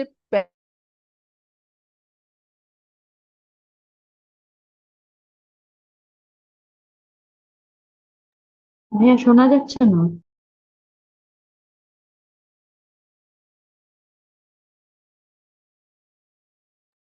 হ্যালো, জি হ্যাঁ ভাই ভাইয়া শোনা যায়নি আচ্ছা এতক্ষণ। আচ্ছা এখন শোনা যাচ্ছে। আচ্ছা, সারমান্ডেবল নন সারমান্ডেবল। তো আমি একটা কথা কয়েকবার বলছি, সেটা হচ্ছে কম্পিটিটিভ রিভার্সিবল যেটা, সেটা আমরা ওভারকাম করতে পারি যদি অ্যাগনিস্টের ডোজ বাড়িয়ে দিই, ঠিক আছে? আর কম্পিটিটিভ ইরিভার্সিবলের ক্ষেত্রে অ্যাগনিস্টের ডোজ বাড়ালেও সেটা ওভারকাম করা যায় না। সো এই যে প্যারালাল শিফটিং হয়, যে ডোজ বাড়ালে ওভারকাম করতে পারছি, এটাকে বলা হয় সারমান্ডেবল, ঠিক আছে? আর ডোজ বাড়ালেও কোনো চেঞ্জ আসছে না, কোনো শিফটিং হচ্ছে না, এটাকে বলা হয় non surmountable. Is it clear? হ্যাঁ ক্লিয়ার। আচ্ছা, এখানে কিছু ইকুয়েশন দেখিয়েছি, ইকুয়েশন আপনাদেরকে আর বলছি না আমি। আচ্ছা, নন কম্পিটিটিভ অ্যান্টাগনিজমটা খুব সংক্ষেপে বলি। Not concern with same receptor binding, antagonist block the response that produce by agonist, the antagonist interrupt receptor effector linkage. So second যে পয়েন্টটা আছে, antagonist block the response that produce by agonist. A non-competitive antagonist decrease the maximal response that can be produced by agonist. ওই গতানুগতিক কিছু কথা character গুলো এখানে বলছে, খুব ইম্পর্টেন্ট কিছু এখানে নাই। আচ্ছা, ফিজিওলজিক্যাল অ্যান্টাগনিজম, এটা পরীক্ষা অনেকবার আসছে। Where two drugs act on cell of some same physiological system to produce balancing action, the term physiological antagonism is usually applied. Physiological antagonism হচ্ছে দুটো ডিফারেন্ট রিসেপ্টরের উপরে কাজ করতেছে। Characteristics: drug can through different receptors. Drugs act through different receptors. They cancel the effects of each other. Example on bronchus, histamine plus adrenaline. তো histamine কোথায় কাজ করে? H1 রিসেপ্টরের উপরে। আর অ্যাড্রেনালিন কোথায় কাজ করে? বেটা 1 রিসেপ্টরের উপরে।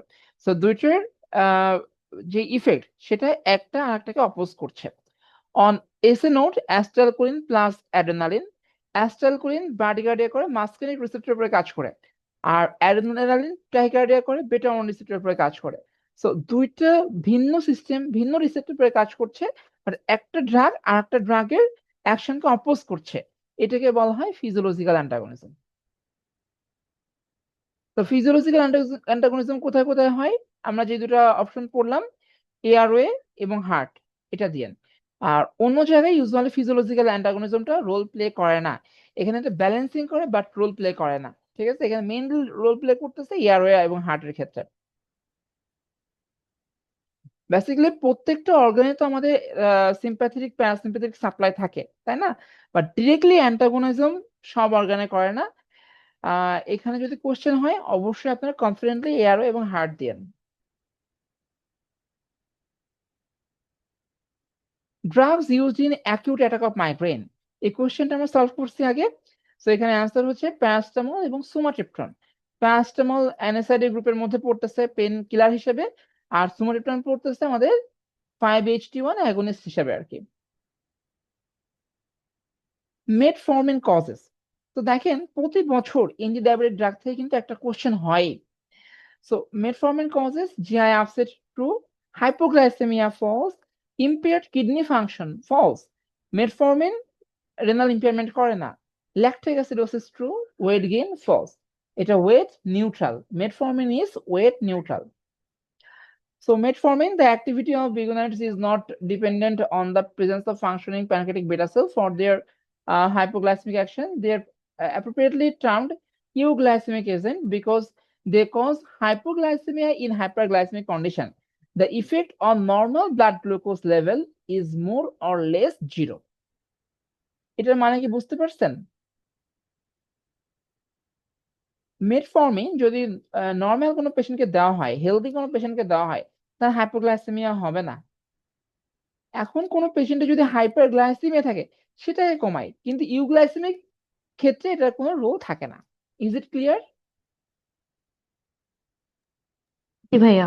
আচ্ছা, they act by metformin most commonly used antidiabetic. এটির অ্যাকশন আমরা অনেকেই জানি না। Direct stimulation of glycolysis in tissue which increase glucose removal from blood, decrease hepatic gluconeogenesis, slowing of glucose absorption from gut, decrease plasma glucagon level, increasing insulin binding to insulin receptor. Indication: type 2 diabetes mellitus, obese patient when sulfonylureas fail. Adverse effect of metformin: anorexia, nausea, vomiting, diarrhea, abdominal pain, lactic acidosis, decreased vitamin B12 absorption, erythema, pruritus, and urticaria pruritus. Monitoring concentration of the following drug is recognized as a valuable supplement to clinical monitoring. তো clinical monitoring সব ড্রাগের করা হয় না, সাইক্লোফসফেমাইডের করা হয় না, false, ওয়ারফেরিনের করা হয় না, ফলস, জেন্টামাইসিন, লিথিয়াম, সাইক্লোস্পোরিন এই ড্রাগগুলো করা হয়। তাহলে কোন ড্রাগের করা হয়, কোন ড্রাগের করা হয় না, এটা আমরা একটু জানবো। সো এন্টি এপিলেটিভ ড্রাগসের ড্রাগ কনসেন্ট্রেশন মনিটরিং ইনভ্যারিয়েবলি করা হয় হায়ার সেন্টারগুলোতে। তো carbamazepine, phenobarbital, phenytoin, valproic acid, anti arrhythmic drugs যেমন ডিওক্সিন, ডিজিটক্সিন, লিডোকেন, নাপা, প্রোকেনামাইড, অ্যান্টিবায়োটিক্সের মধ্যে gentamicin, tobramycin, vancomycin, mood stabilisers, lithium, bronchodilators, theophylline এই ড্রাগগুলো থেরাপিউটিক মনিটরিং করা হয়। ইমিউনোসাপ্রেসেন্টস এর মধ্যে সাইক্লোস্পোরিন, মাইক্রোফেনোলিক অ্যাসিড বা মাইক্রোফেনোলিক মফিটিল, সিরোলিমাস, ট্যাক্রোলিমাস এই ড্রাগগুলো। Following drugs are correctly paired with their adverse effect. So phenytoin aplastic anemia করে true, valpuric acid teratogenesis করে true, carbamazepine diplopia করে true, sulfonylurea lactic acidosis করে না, false, এটা metformin করে, amlodipine suicidal tendency করে না, এটাও false। আচ্ছা, এখন আমরা একটু দেখি আমরা কি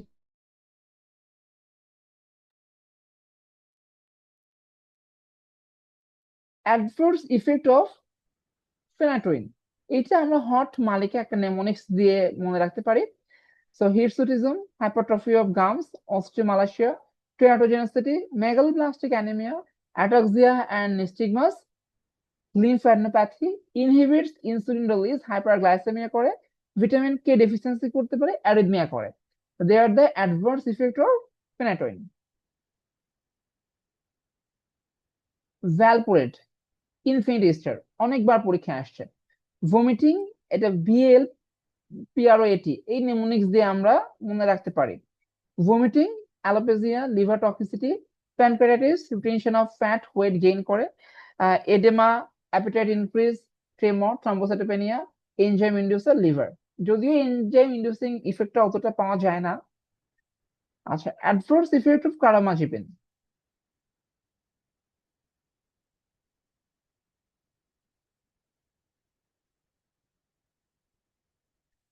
আচ্ছা, নেমোনিক কার্বামিন দিয়ে আমরা মনে রাখতে পারি carbamazepine. So confusion, ataxia, rashes, blurring of vision, aplastic anaemia, bone marrow suppression, eosinophilia, agranulocytosis, ADH release করে যার ফলে ওয়াটার রিটেনশন হয়, হাইপোন্যাট্রেমিয়া হতে পারে, এবং N for neutropenia. Adverse effect of sulfonylurea: hypoglycemia, gastrointestinal upset, hypersensitivity rashes, weight gain, stimulation of appetite can be a problem in obese patient.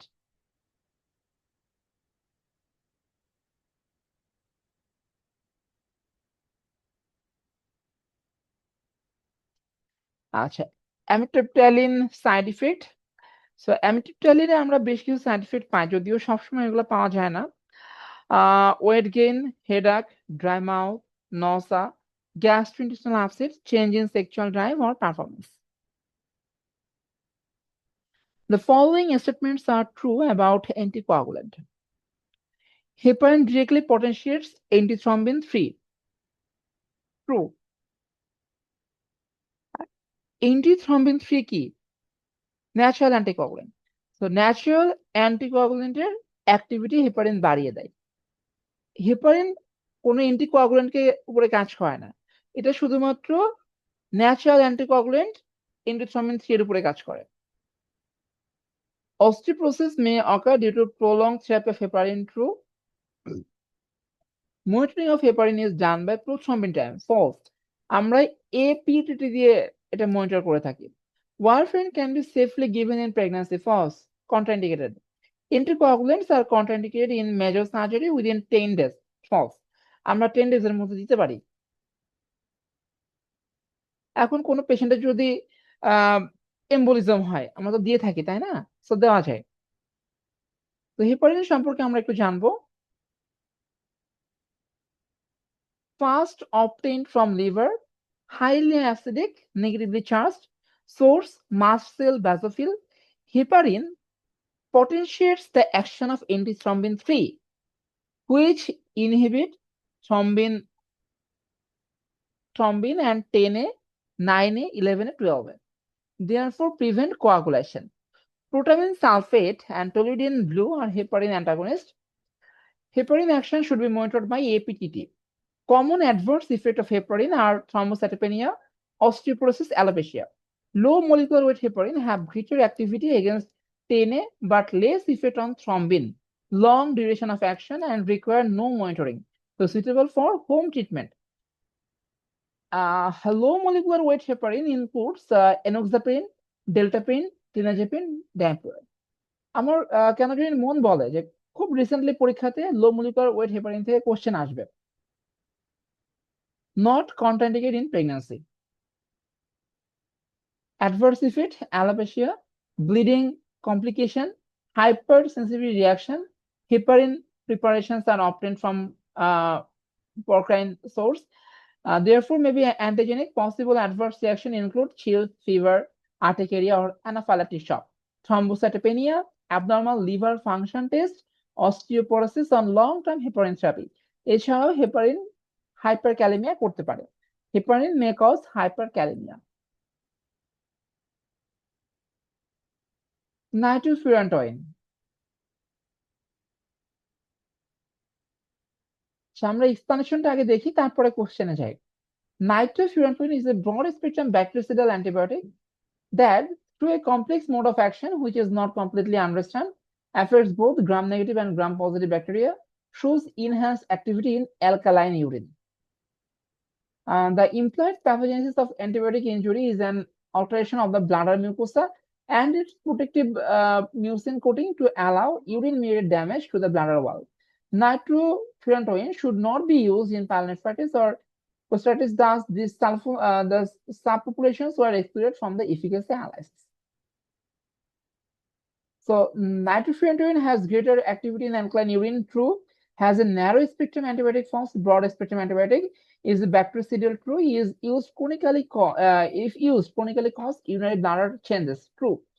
Is less effective in prostatitis. True. So nitrofurantoin হচ্ছে একটা drug যেটা UTI ছাড়া অন্য কোনো ক্ষেত্রে use করা যায় না। Drugs causing hyperuricemia include, আচ্ছা, drug causing hyperuricemia, lead poisoning, cause stones and nephropathy. এই নেমোনিক্স দিয়ে আমরা মনে রাখতে পারি। So L for levodopa, E for ethylcranic acid, A for alcohol, D for diabetes. Lead poisoning causes stones and nephropathy. আমরা নেমোনিক্সটা দিয়ে মনে রাখবো। So L for levodopa, E for ithacanic acid, A for alcohol, D for diuretics, P for pyrazinamide, C for cyclosporine, S for salicylic acid, N for nicotinic acid. N for nicotinic acid. তাহলে sulfinpyrazone false, frusemide true, cyclosporine true, low dose of salicylate true, bezafibrate false. Bezafibrate false.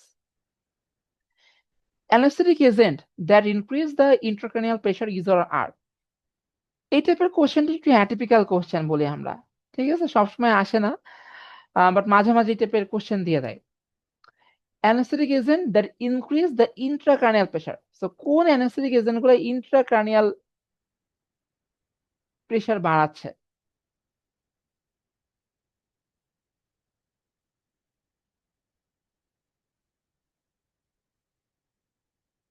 So আইসিপিটা খেয়াল করেন, halothane intracranial pressure বাড়ায়, আইসোফ্লুরেন, ডেসফ্লুরেন, সাওফ্লুরেন, nitric oxide এইগুলা mainly আমাদের intracranial pressure বাড়ায়। অপরদিকে বারবিচুয়েট intracranial pressure কমায়, ইথোমিডেট, propofol, বেনজোডায়াজিপিনস তো কমায়, ক্যাটামিন আবার আইসিপি বাড়ায়, ক্যাটামিন আইসিপি বাড়ায়। অপিওয়েড বাড়াতে পারে, কমাতে পারে প্লাস মাইনাস, লিডোকেন কমায়।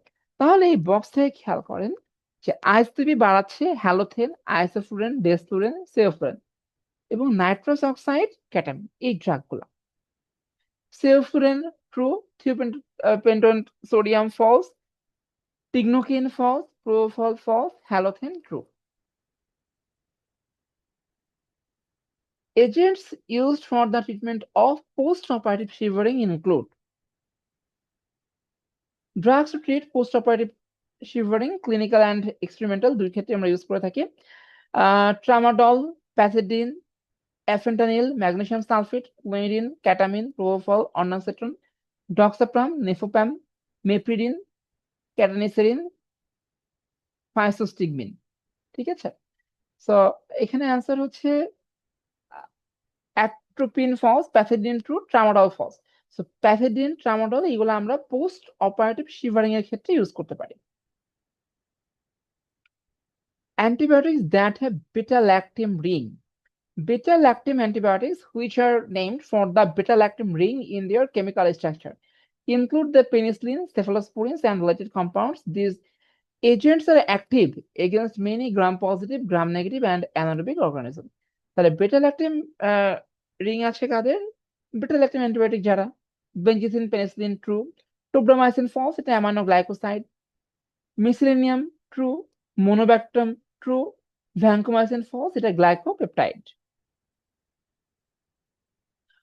Autotoxic drugs are cisplatin true, cefixime false, gentamicin true, estromycin true, ibuprofen false. তাহলে আমরা এটা দেখবো লিস্টটা।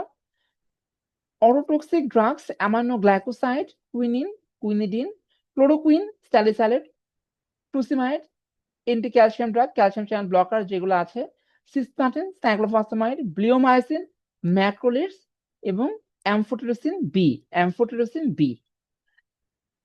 Emergency of antimicrobial resistance can be delayed by, এটা হচ্ছে ইমার্জেন্স হবে, ইমার্জেন্সি না, এটা ইমার্জেন্স হবে।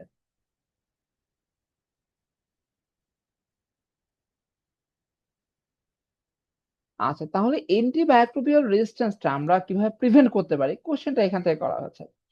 Innovation of newer antimicrobials false. Always আমাদেরকে কনভেনশনাল অ্যান্টিমাইক্রোবিয়ালস দিয়ে আগে ট্রায়াল দিতে হবে। Antibiotics stewardship programme true. তো অ্যান্টিবায়োটিক স্টুয়ার্ডশিপ কি জিনিস সেটা আমি বলবো একটু পরে। Prescribing broad spectrum antibiotic false. Always narrow spectrum specific antibiotics use করতে হবে।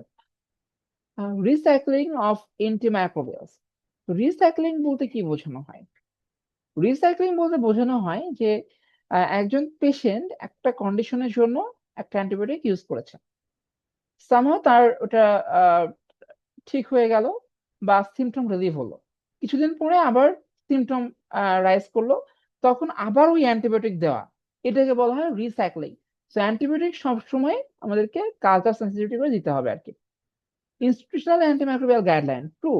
So antimicrobial guideline reason to reason, institute to institute এটা ভ্যারি করতে পারে। ঠিক আছে, সেই গাইডলাইনগুলো ফলো করতে হবে। Antibiotic stewardship is the effort to measure and improve how antibiotics are prescribed by clinicians and used by patients. Improving antibiotic prescribing and use is critical to effectively treat infection, protect patients from harms caused by unnecessary antibiotic use, and combat antibiotic resistance. তো antibiotic স্টুয়ারশিপের কিছু page আছে, কিছু part আছে, এগুলো এখানে দেখানো হচ্ছে। Enhancing infection prevention and control, controlling the source of infection, prescribing antibiotic when they are truly needed, when they are truly needed. So আমাদের দেশে আমার ডাক্তাররা যে কত কোয়াক প্র্যাকটিস করে এটা বলার বাইরে। আমরা বুঝি না যে কোন সিস্টেমে ইনফেকশন হয়েছে, এখানে গ্রাম পজিটিভ না গ্রাম নেগেটিভ। আমরা ইন্টার্নশিপের সময় যেটা শিখি যে অ্যাজিথ্রোমাইসিন দিব বা একটা সেফালোস্পোরিন দিব, আমরা ওভাবে প্র্যাকটিস করে থাকি। আমাদের মধ্যে চিন্তা করার, থিঙ্কিং, এইটার প্রবণতা খুবই কম, এবং নিজেকে প্রশ্ন করা যে এটা কেন হচ্ছে, এটার প্রবণতা খুবই কম। সো গুড ফিজিশিয়ান হতে হলে এটা থাকতে হবে। না, আমরা তো সবাই ডিগ্রির জন্য চেষ্টা করতেছি, আপনারা করছেন, আমিও করছি। তো সবকিছুর আগে টার্গেট থাকতে হবে যে আমরা একজন ভালো ক্লিনিশিয়ান হব। আপনি বেসিক সাবজেক্টে যান, সমস্যা নাই, বাট আপনি যে কাজটা করতেছেন এটা যেন ইফেক্টিভলি করতে পারেন, ইফিসিয়েন্সি গ্রো করতে হবে। চান্স পেলাম, সামহাও পাস করলাম, but this should not be done. আমাদের সবার টার্গেট থাকতে হবে যে ইফিসিয়েন্ট হতে হবে। আমাদের যখন রিলেটিভের কোনো প্রবলেম হয় আমরা কিন্তু ইফিসিয়েন্ট ফিজিশিয়ান খুঁজি, তাই না? যাই হোক, আমার ডিগ্রি খুঁজি না, আমরা ইফিসিয়েন্ট ফিজিশিয়ান হওয়ার চেষ্টা করব। Using the shortest duration of antibiotic based on the evidence, reassessing treatment where cultural results are available, supporting surveillance of antimicrobial resistance and HAI and monitoring of antibiotic consumption, educating staff, supporting an interdisciplinary approach. তো এই সবগুলো একসাথে বলা হয় antibiotic স্টুয়ারশিপ।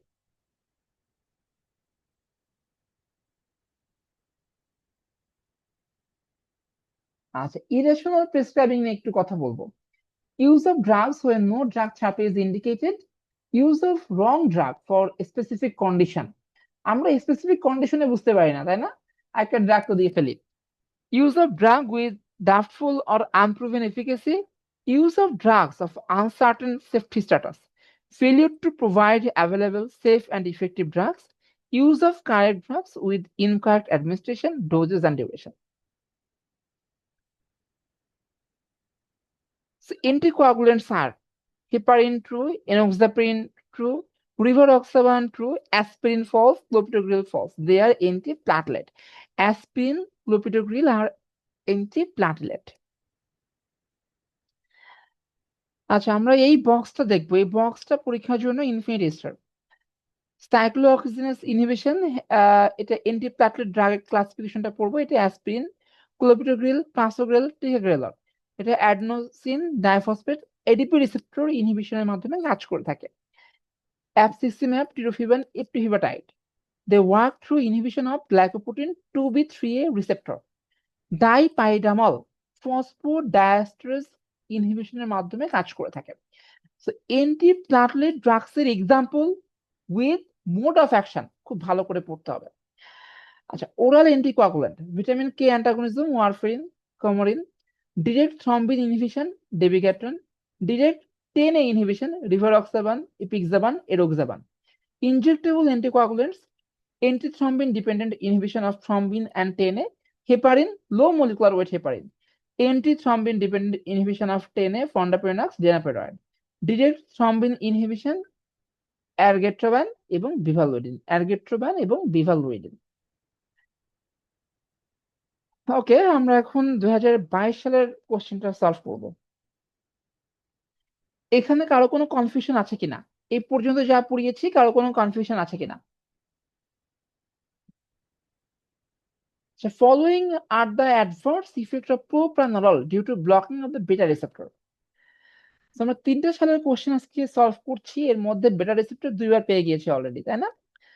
So beta receptor may cause bradycardia, true, hypotension, true, bronchoconstriction true, peripheral vasoconstriction false, এটা peripheral vasodilation করে। Cardiac depression true.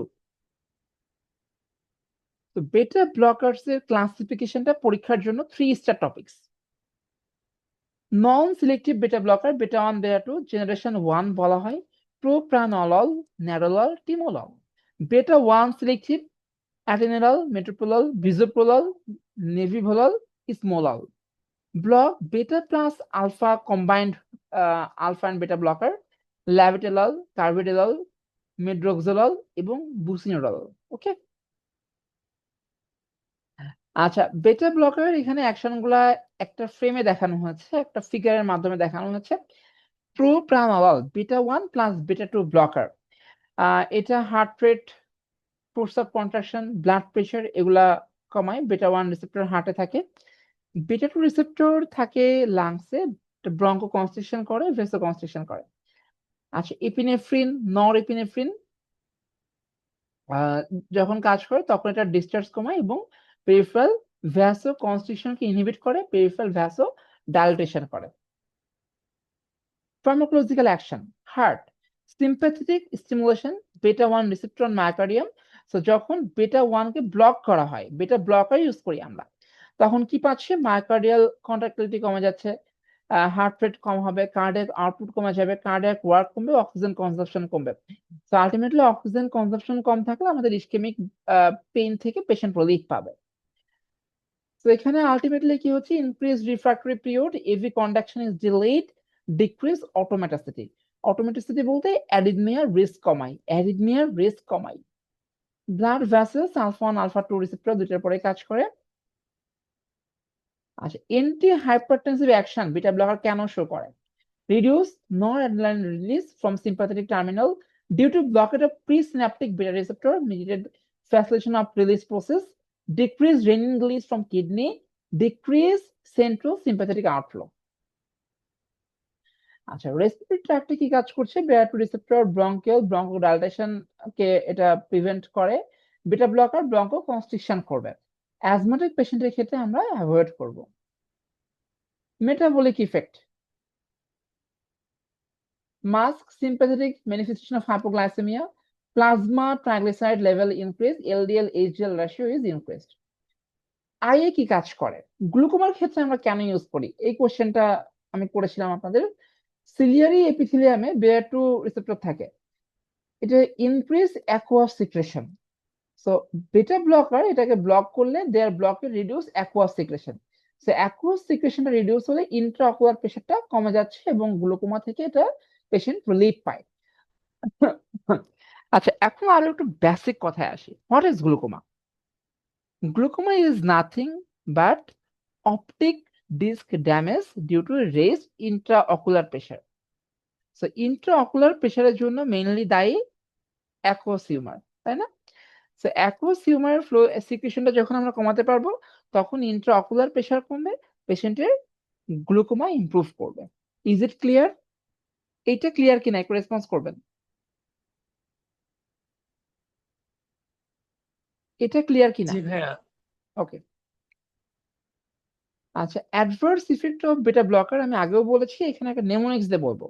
B bald fish দিয়ে মনে রাখবেন, broncho constriction, bradycardia, arrhythmia, lethargy, disturbance in glucose metabolism, fatigue, insomnia, sexual dysfunction, hypotension. Clearance of a drug. So drug clearance কি এটা আমরা আগে একটু জানবো, তারপরে আমরা কোশ্চেনটা সলভ করব। Volume of fluid, blood or plasma that will be completely freed of drug to account for elimination. So একটা নির্দিষ্ট টাইমে আমাদের বডি ফ্লুইড, যে পরিমাণ ফ্লুইড থেকে বা যে পরিমাণ বডির ভলিউম থেকে একটা ড্রাগ বের হয়ে যাচ্ছে এটাকে বলা হয় drug clearance. So clearance equal rate of elimination by concentration. Important site kidney and liver. Clearance systemic equal clearance kidney plus hepatic clearance plus other organ clearance. Total clearance বলতে গেলে আমাদের hepatic clearance, renal clearance এবং other organ clearance তিনটা clearance এ চলে আসবে। It is expressed as volume per unit of time. Clearance of a given drug is usually constant over therapeutic concentration rate.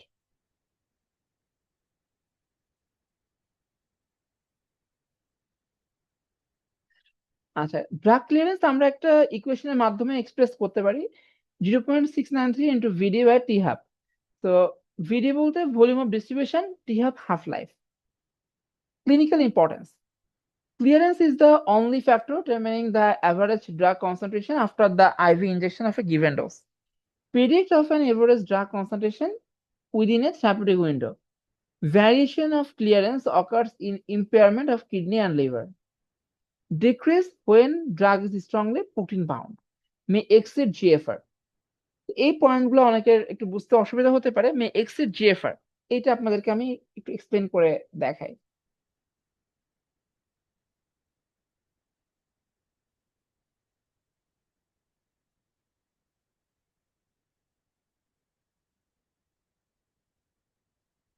আচ্ছা, renal গ্লোমেরুলাই থেকে যখন পিসিটি তে আসে তখন একটা জিএফআর ক্রিয়েট হয়, তাই না?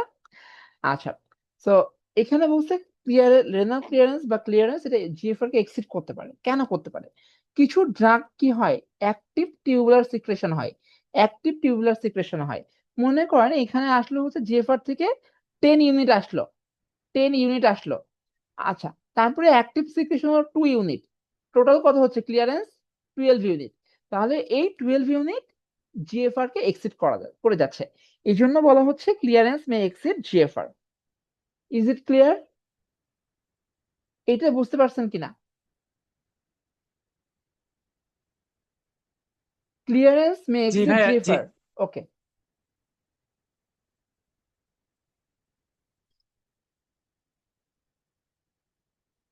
variation of clearance occurs in impairment of kidney and liver. So renal clearance এর বা বডি ক্লিয়ারেন্স এর মেন সাইড হচ্ছে কিডনি এন্ড লিভার। যখন এখানে কোনো প্যাথোলজি থাকে তখন অবশ্যই এটা ইম্পেয়ার্ড হবে। The following statement is or are true for pregabalin. তো প্রিগাবালিন থেকে আগে আমরা একটা কোশ্চেন সলভ করছি, তাই না? অ্যাক্সন সিএডি রিসেপ্টর, অ্যাক্সন কোন রিসেপ্টরে কাজ করে বলেন তো? Calcium receptor. Alpha two delta 1 এবং আলফা টু ডেল্টা 2 সাব ইউনিটে কাজ করে calcium receptor. Very good. Used in the treatment of generalized seizure. False. এটা পার্শিয়াল বা ফোকাল সিজারে আমরা ইউজ করে থাকি। Used in the treatment of neuropathic pain. True. Eliminate unchange from the body. True. Induces hepatic macrosomal enzyme. False. It is not enzyme inducing agent.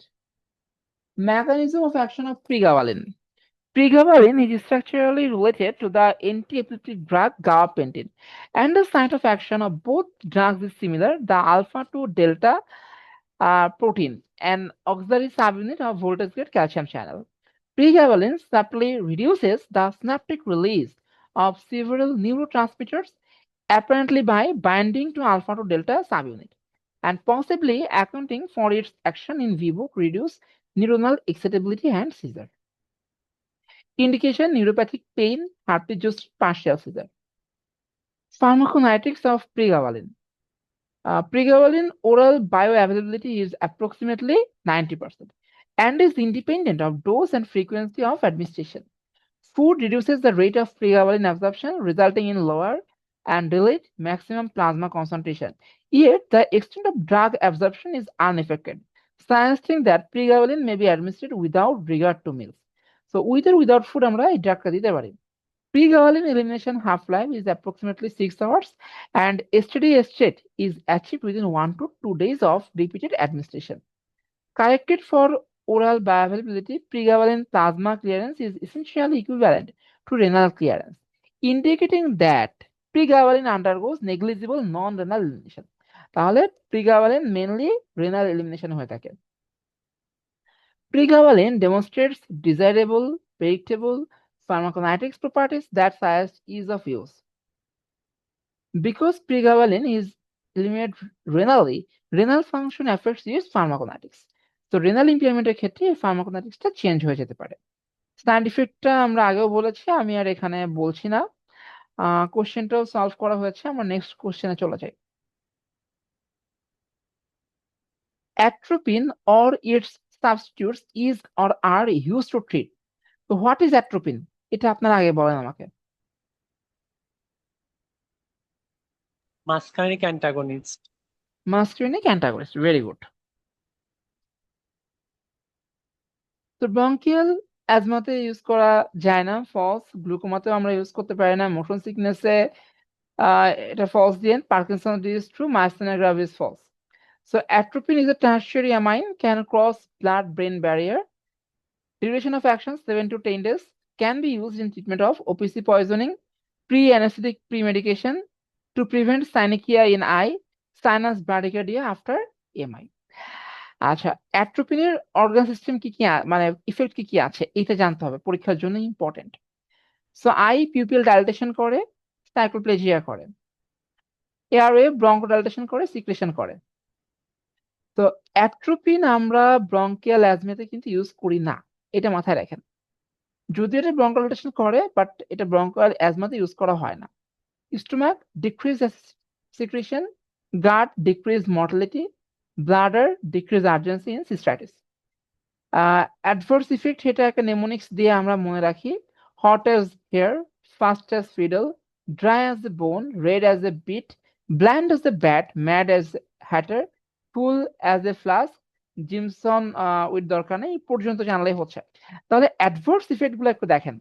এখানে hyper pyrexia হয়, body temperature অনেক বেড়ে যায়, কারণ sweating কমে যায় এখানে। হার্ট রেট বাড়ে, dry mouth, dry flush skin, cycloplegia, constipation, disorientation can cause acute angle closure glaucoma in elderly due to mydrosis, urinary retention in new men with prostatic hyperplasia, and hypothermia in infants. Adverse effect include ocular effect এবং others আছে। So ocular effects A mydrosis, photophobia, cycloplegia, loss of light reflex, blurred vision, dry sandy eye. No effect on intraocular pressure of normal eye, but increased intraocular pressure in narrow angle glaucoma. Others, dry mouth, hot, dry skin, constipation, irritation, atropine fever, atropine flash, tachycardia, usual dose, mild restlessness, drowsiness, etc. So, atropine clinical use এখানে দেখানো হয়েছে, একটু follow করেন। Clinical use ophthalmology, measurement of the refractive এররের ক্ষেত্রে আমরা use করি, যদি এখন ইউজ করা হয় না অ্যাট্রোপিনটা। অ্যান্টিস্পাজমোটিক এজেন্ট ইউজ করা যেতে পারে, inhibiting exocrine gland secretion, pre anaesthetic medication, bradycardia, sinus nodal bradycardia, AV ব্লকের ক্ষেত্রে আমরা ইউজ করি। Antidote for organophosphate poisoning, OPC poisoning এ ইউজ করা হয়। Antimicrobial that should be avoided during pregnancy include amoxicillin false, cefuroxime false, ciprofloxacin true, metronidazole true, tetracycline true. আচ্ছা, azithromycin প্রেগন্যান্সিতে use করা যায় কি যায় না, ট্রু আর false? Azithromycin true should be হবে, অ্যাভয়েডেড। ইউজ করা যায়। আচ্ছা, আমি বলি azithromycin should be avoided during pregnancy, true আর ফলস? ফলস হবে। ফলস হবে। আচ্ছা, আর কেউ? তাহমিদ ভাইয়া, ফারজানা আপু? ফলস হবে। ফলস হবে। আচ্ছা, ফারজানা আপু? ফলস হবে। ফলস হবে। আচ্ছা, এখানে হচ্ছে আমি একমাত্র আপনাদের সাথে দ্বিমত পোষণ করছি না, ডেভিডসনেও দ্বিমত পোষণ করা হয়েছে। Macrolides, azithromycin, erythromycin, clindamycin should be avoided in pregnancy.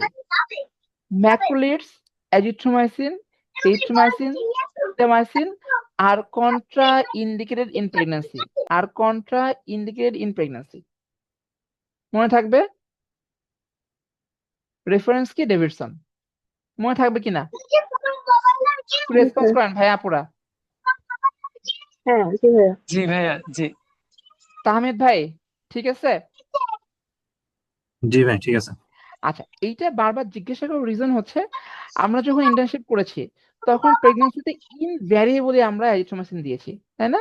এখনো দেওয়া হয়, এখনো উপজেলা লেভেলে দেওয়া হয়, but according to latest edition of Davidson, macrolides are contraindicated in pregnancy. তো প্রেগন্যান্সি কন্ট্রাইন্ডিকেশন কোন কোন ড্রাগ আছে? ক্লোরামফেনিকল, নিউনাটাল গ্রেভি সিনড্রোম করে, কোলাপস, হাইপোটেনশন, সায়ানোসিস করে, fluconazole, teratogenic in high dose, quinolones, arthropathy in animal studies, sulphonamide neonatal haemolysis and meth haemoglobinaemia করে, tetracycline, glycocycline, skeletal abnormalities in animals in first trimester, fetal dental discoloration and maternal hepatotoxicity with large parenteral doses in second or third trimester, trimethoprim teratogenic in first trimester, maculates major malformations in first trimester and genital malformations in any trimester. Okay, relatively contraindicated, aminoglycoside and metronidazole. Okay, not known to be harmful, use only when necessary. Acyclovir, penicillin, clindamycin, glycopeptides, linezolid, meropenem. So clindamycin এটা আপনারা use করতে পারেন আর কি, ঠিক আছে,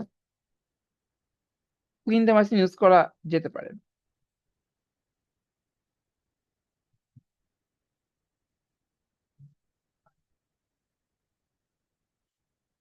আচ্ছা, অ্যান্টিমাইক্রোবিয়ালস safe in pregnancy, এটা সব জায়গায় ম্যাক্রোলিডস দেওয়া আছে, বাট আপনারা ম্যাক্রোলিডসকে অবশ্যই প্রেগন্যান্সি কন্ট্রাইন্ডিকেট বলবেন।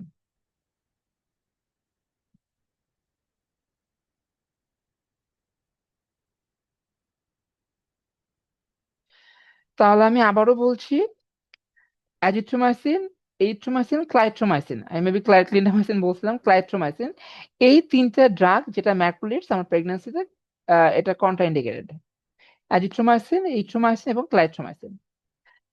আচ্ছা, এরপরে চলে আসি আমরা এন্টি লিপিড একটা ড্রাগ, সিমভাস্টাটিন।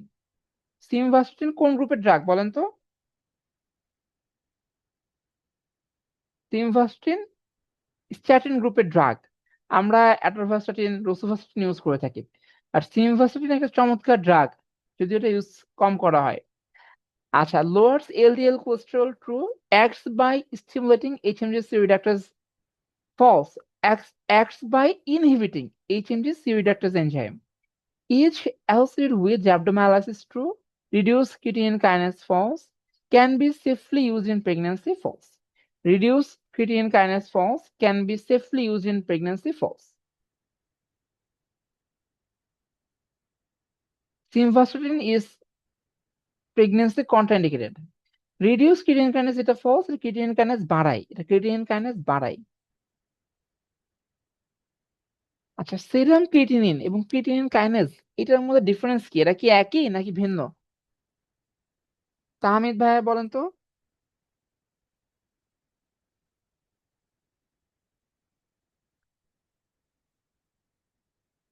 আচ্ছা, creatinine এবং creatine kinase they are different. Creatine kinase is the enzyme and serum creatine is metabolic product, ঠিক আছে, end product. So statin গ্রুপের ড্রাগের মধ্যে আছে atorvastatin, lovastatin, simvastatin, rosuvastatin. Indication: primary hypercholesterolemia and mixed dyslipidemia, hypertriglyceridemia, homozygous familial hypercholesterolemia. Adverse effects এর মধ্যে আছে headache, dizziness, diarrhea, flatulence, liver function test abnormality, myalgia, myopathy, rhabdomyolysis and asymptomatic rise in creatine phosphokinase. আমি আবারও বলছি, serum creatinine এবং creatine phosphokinase they are not same.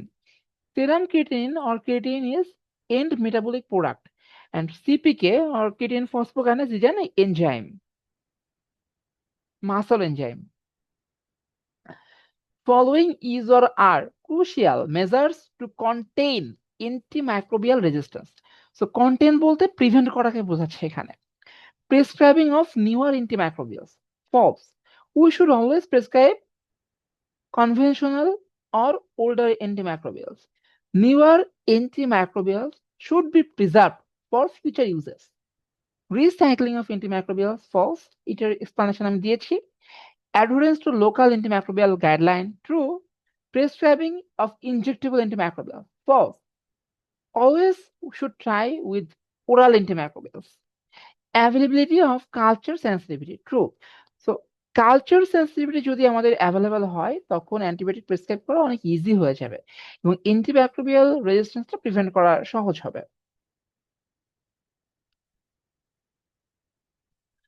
Which of the following drugs may cause Siyad? Siyad কি জিনিস বলেন তো? Syndrome of inappropriate antidiuretic hormone secretion. ঠিক আছে, তো সিয়াদের ফিচার তিনটা, আমি আর জিজ্ঞাসা করতেছি না, বলে দিচ্ছি আপনাদেরকে। সিয়াদে কি হয়, সিয়াদে এডিএইচ হরমোনটা রিলিজ হয় বেশি। এডিএইচ ওয়াটার রিটেনশন করে, ওয়াটার রিটেনশন করার জন্য হাইপোন্যাট্রিমিয়া হয়, হাইপোন্যাট্রিমিয়া হয়, প্লাজমা অসমোলারিটি কমে যায় যেহেতু ফ্লুইড বেড়ে যাচ্ছে, আর এই ফ্লুইডটা ওয়াটার রিঅ্যাবজর্পশন হচ্ছে ইউরিন থেকে, এই জন্য ইউরিনারি অসমোলারিটি বেড়ে যাচ্ছে। আমি আবারও বলছি, সিয়াদের ফিচার তিনটা: hyponatremia, increased urinary osmolarity, decreased plasma osmolarity. So alpha lipoic acid falls, chimazole falls, cisplatin true, desmopressin true, tricyclic antidepressant true. ডেভিডসনের এই বক্সটা আমরা একটু পড়বো। কজ কি কি আছে? Tumour, central nervous system disorder, stroke, trauma, infection, সাইকোসিস, porphyria, pulmonary disorder, pneumonia, tuberculosis, obstructive lung disease. Drug: anticonvulsant, psychotropics, antidepressant, cytotoxic, oral hypoglycemic agent, opioids. এবং idiopathic. Diagnosis: low plasma sodium concentration, typically less than 130 millimole per liter, low plasma osmolarity less than 275 milliosmol per kg, urine osmolarity not minimally low, typically more than 100 milliosmol per kg, urine sodium concentration not minimally low, more than 30 millimole per liter, low normal plasma urea, creatine, uric acid, clinical euvolemia, absence of adrenal, thyroid, pituitary or renal insufficiency, no recent use of diuretics. So Siyad diagnosis করতে গেলে recent diabetics use exclude করতে হবে। Basically Siyad is a diagnosis of exclusion. যখন সবকিছু আমরা exclude করবো তখন আমরা বলবো এই হাইপোনাট্রিমিয়া সিয়াদের জন্য হচ্ছে। Exclusion of other causes of hyponatraemia, appropriate clinical context. এখানে দেখানো হয়েছে, আমি এই লিস্টটা বলছি না, আপনারা খুব সহজেই এই ড্রাগগুলো মনে রাখেন: anticonvulsant, psychotropics, antidepressant, cytotoxic, oral hypoglycemic agent, opioids. So that's all for today. You have three choices: give up, give in, or give it everything you have got. যাই হোক, কারো কোনো কোশ্চেন আছে কিনা, বা ভাইয়া ওই ক্লাসটা যে কেমন লেগেছে সিলেবাস কাইন্ডলি তো, একটু জানাবেন। জি ভাইয়া ক্লাস ভালো ছিল। ভাইয়া সিলেবাস যে দেওয়া হয়েছে, মানে এখন তো একদিন গ্যাপ গ্যাপ পড়তে হবে, তাহলে মানে এটা কি প্রিপারেশন নিতে একটু ঝামেলা হবে কিনা? সিলেবাস শেষ করা যাবে তো? মানে ক্লাস হওয়া এক কথা, আমরা পড়তে পারবো কিনা, মানে অনেকই তো পড়া, সবাই যে বলে রেসিডেন্সিতে অনেক পড়া, এখন একদিন পড়ে পড়ে কি কাভার করতে পারবো?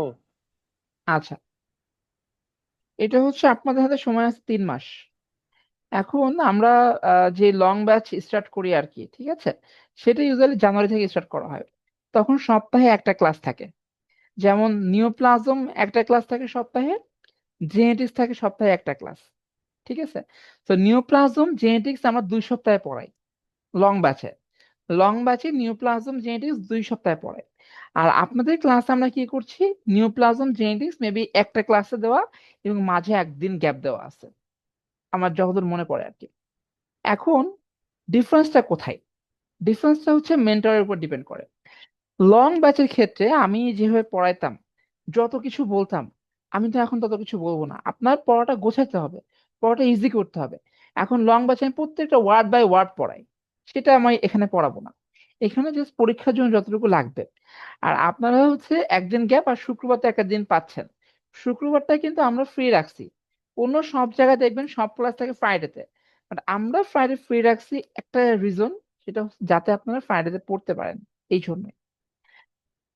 ঠিক আছে, তো হোপফুলি আপনারা সিলেবাস শেষ করতে পারবেন।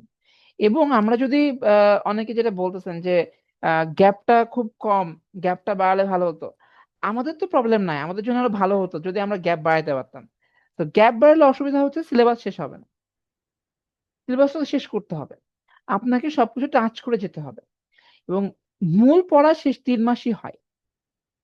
আপনার 10 তারিখ থেকে পড়া শুরু করতেছেন, নভেম্বরের 10 তারিখে দেখা যাচ্ছে পরীক্ষা হয়ে যাবে। তাহলে এই জায়গাটা আপনাদের একটু সিকিউর করতে হবে। আর পড়া আপনার নিজের শর্ট নোট করবেন। প্রিভিয়াস কোশ্চেন থেকে আমরা যেগুলা বলবো সেগুলো ভালো করে দেখবেন। আমরা ক্লাসে চেষ্টা করব যে পড়া যাতে 50% হয়ে যায়। আচ্ছা, অনেস্টলি একটা কথা বলেন তো ভাইয়া, ফার্মাকোলজি তো অনেক কঠিন সাবজেক্ট, আমরা সেকেন্ড প্রফ থার্ড প্রফে আমরা পড়ছিলাম। তো আজকের ক্লাস করে কি মনে হয়েছে যে অনেক কঠিন একটা সাবজেক্ট, মনে রাখতে পারবেন না? এটা কি মনে হয়েছে? না না ভাইয়া, ভাইয়া, দুই তিনটা কোয়েশ্চেন ছাড়া খুব মানে মনে রাখা সম্ভব এরকম মনে হচ্ছে, হ্যাঁ, মনে রাখা সম্ভব। কিন্তু এখন পড়াবো অনেক। ডিপেন্ড করতেছে যে ভাইয়া আমরা আপনাদেরকে কতটুকু দিতে পারতেছি, এবং মোস্ট ইম্পর্টেন্টলি আপনারা কতটুকু আমাদেরকে ফলো করতে পারতেছেন।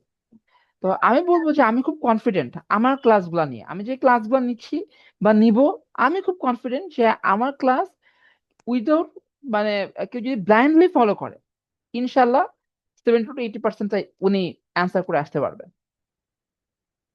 ঠিক আছে? তো আমি সময় খুব কম, 1 মিনিটে একটা ইভেন্ট একটু শেয়ার করব। আমরা যখন বিসিএস এর স্পার্কের যে বইটা বের করেছিলাম, অনেকে আমাদের কোচিং এ ছিলেন। তো আমাদের বইয়ের যে মেডিসিন পোর্শনটা ছিল, মেডিসিন পোর্শনে আমরা ডেভিডসনের বক্স দিয়েছিলাম। তো এইটা নিয়ে অনেকে কথা বলছিল, অনেক স্টুডেন্টরা বলছিল, এবং খুব অনেকে এত অ্যারোগেন্টলি কথা বলছিল। আহ আমি সামটাইমস খুব মানে ডিপ্রেস হয়ে যেতাম, রায়াতকে বলতাম যে রায়াত এইভাবে কথা বলতেছে যারা, যাই হোক। তো অনেকেই পরীক্ষা দিয়ে এসে আমাকে সরি বলছে, পার্সোনালি পরীক্ষা দিয়ে সরি বলছে, বলছে ভাইয়া আমরা যদি জাজ না করে আপনাদের বক্স গুলো পড়ে যেতাম, আমরা অনেক নাম্বার পাইতাম। তারা কি করছে, তারা হচ্ছে মেডিসিন বাদে অন্যগুলা পড়ছে আমাদের বই থেকে, কারণ আমাদের বই গুছিয়ে দেওয়া ছিল। তারা মেডিসিন পড়ছে অন্য একটা বই থেকে, যেটা সিলেবাস ধরে করা। আলটিমেটলি মেডিসিনে বিসিএস সিলেবাসটা ফলো করে নাই, যে কথা আমি 2 মাস ধরে বলছিলাম। তো এখানে আপনাদের কাছে রিকোয়েস্ট থাকবে যে আমরা যেগুলো বলতেছি একটু ফলো করেন, ইনশাল্লাহ 3 মাসে কমফোর্টেবলি বই শেষ হয়ে যাবে এবং আপনারা পড়তেও পারবেন। এটা এমন না যে শুধু আমরা ক্লাস নিয়ে গেলাম পরীক্ষা নিচ্ছি, তা না। আপনারা যদি অবজার্ভ করতে পারেন সেদিকে আমরা খেয়াল রাখবো। ঠিক আছে? আর কোনো কোশ্চেন বা কোনো কিছু বলার আছে কিনা? না ভাইয়া, থ্যাংক ইউ। আচ্ছা ভাইয়া, ওয়েলকাম। তাহমিদ ভাইয়া?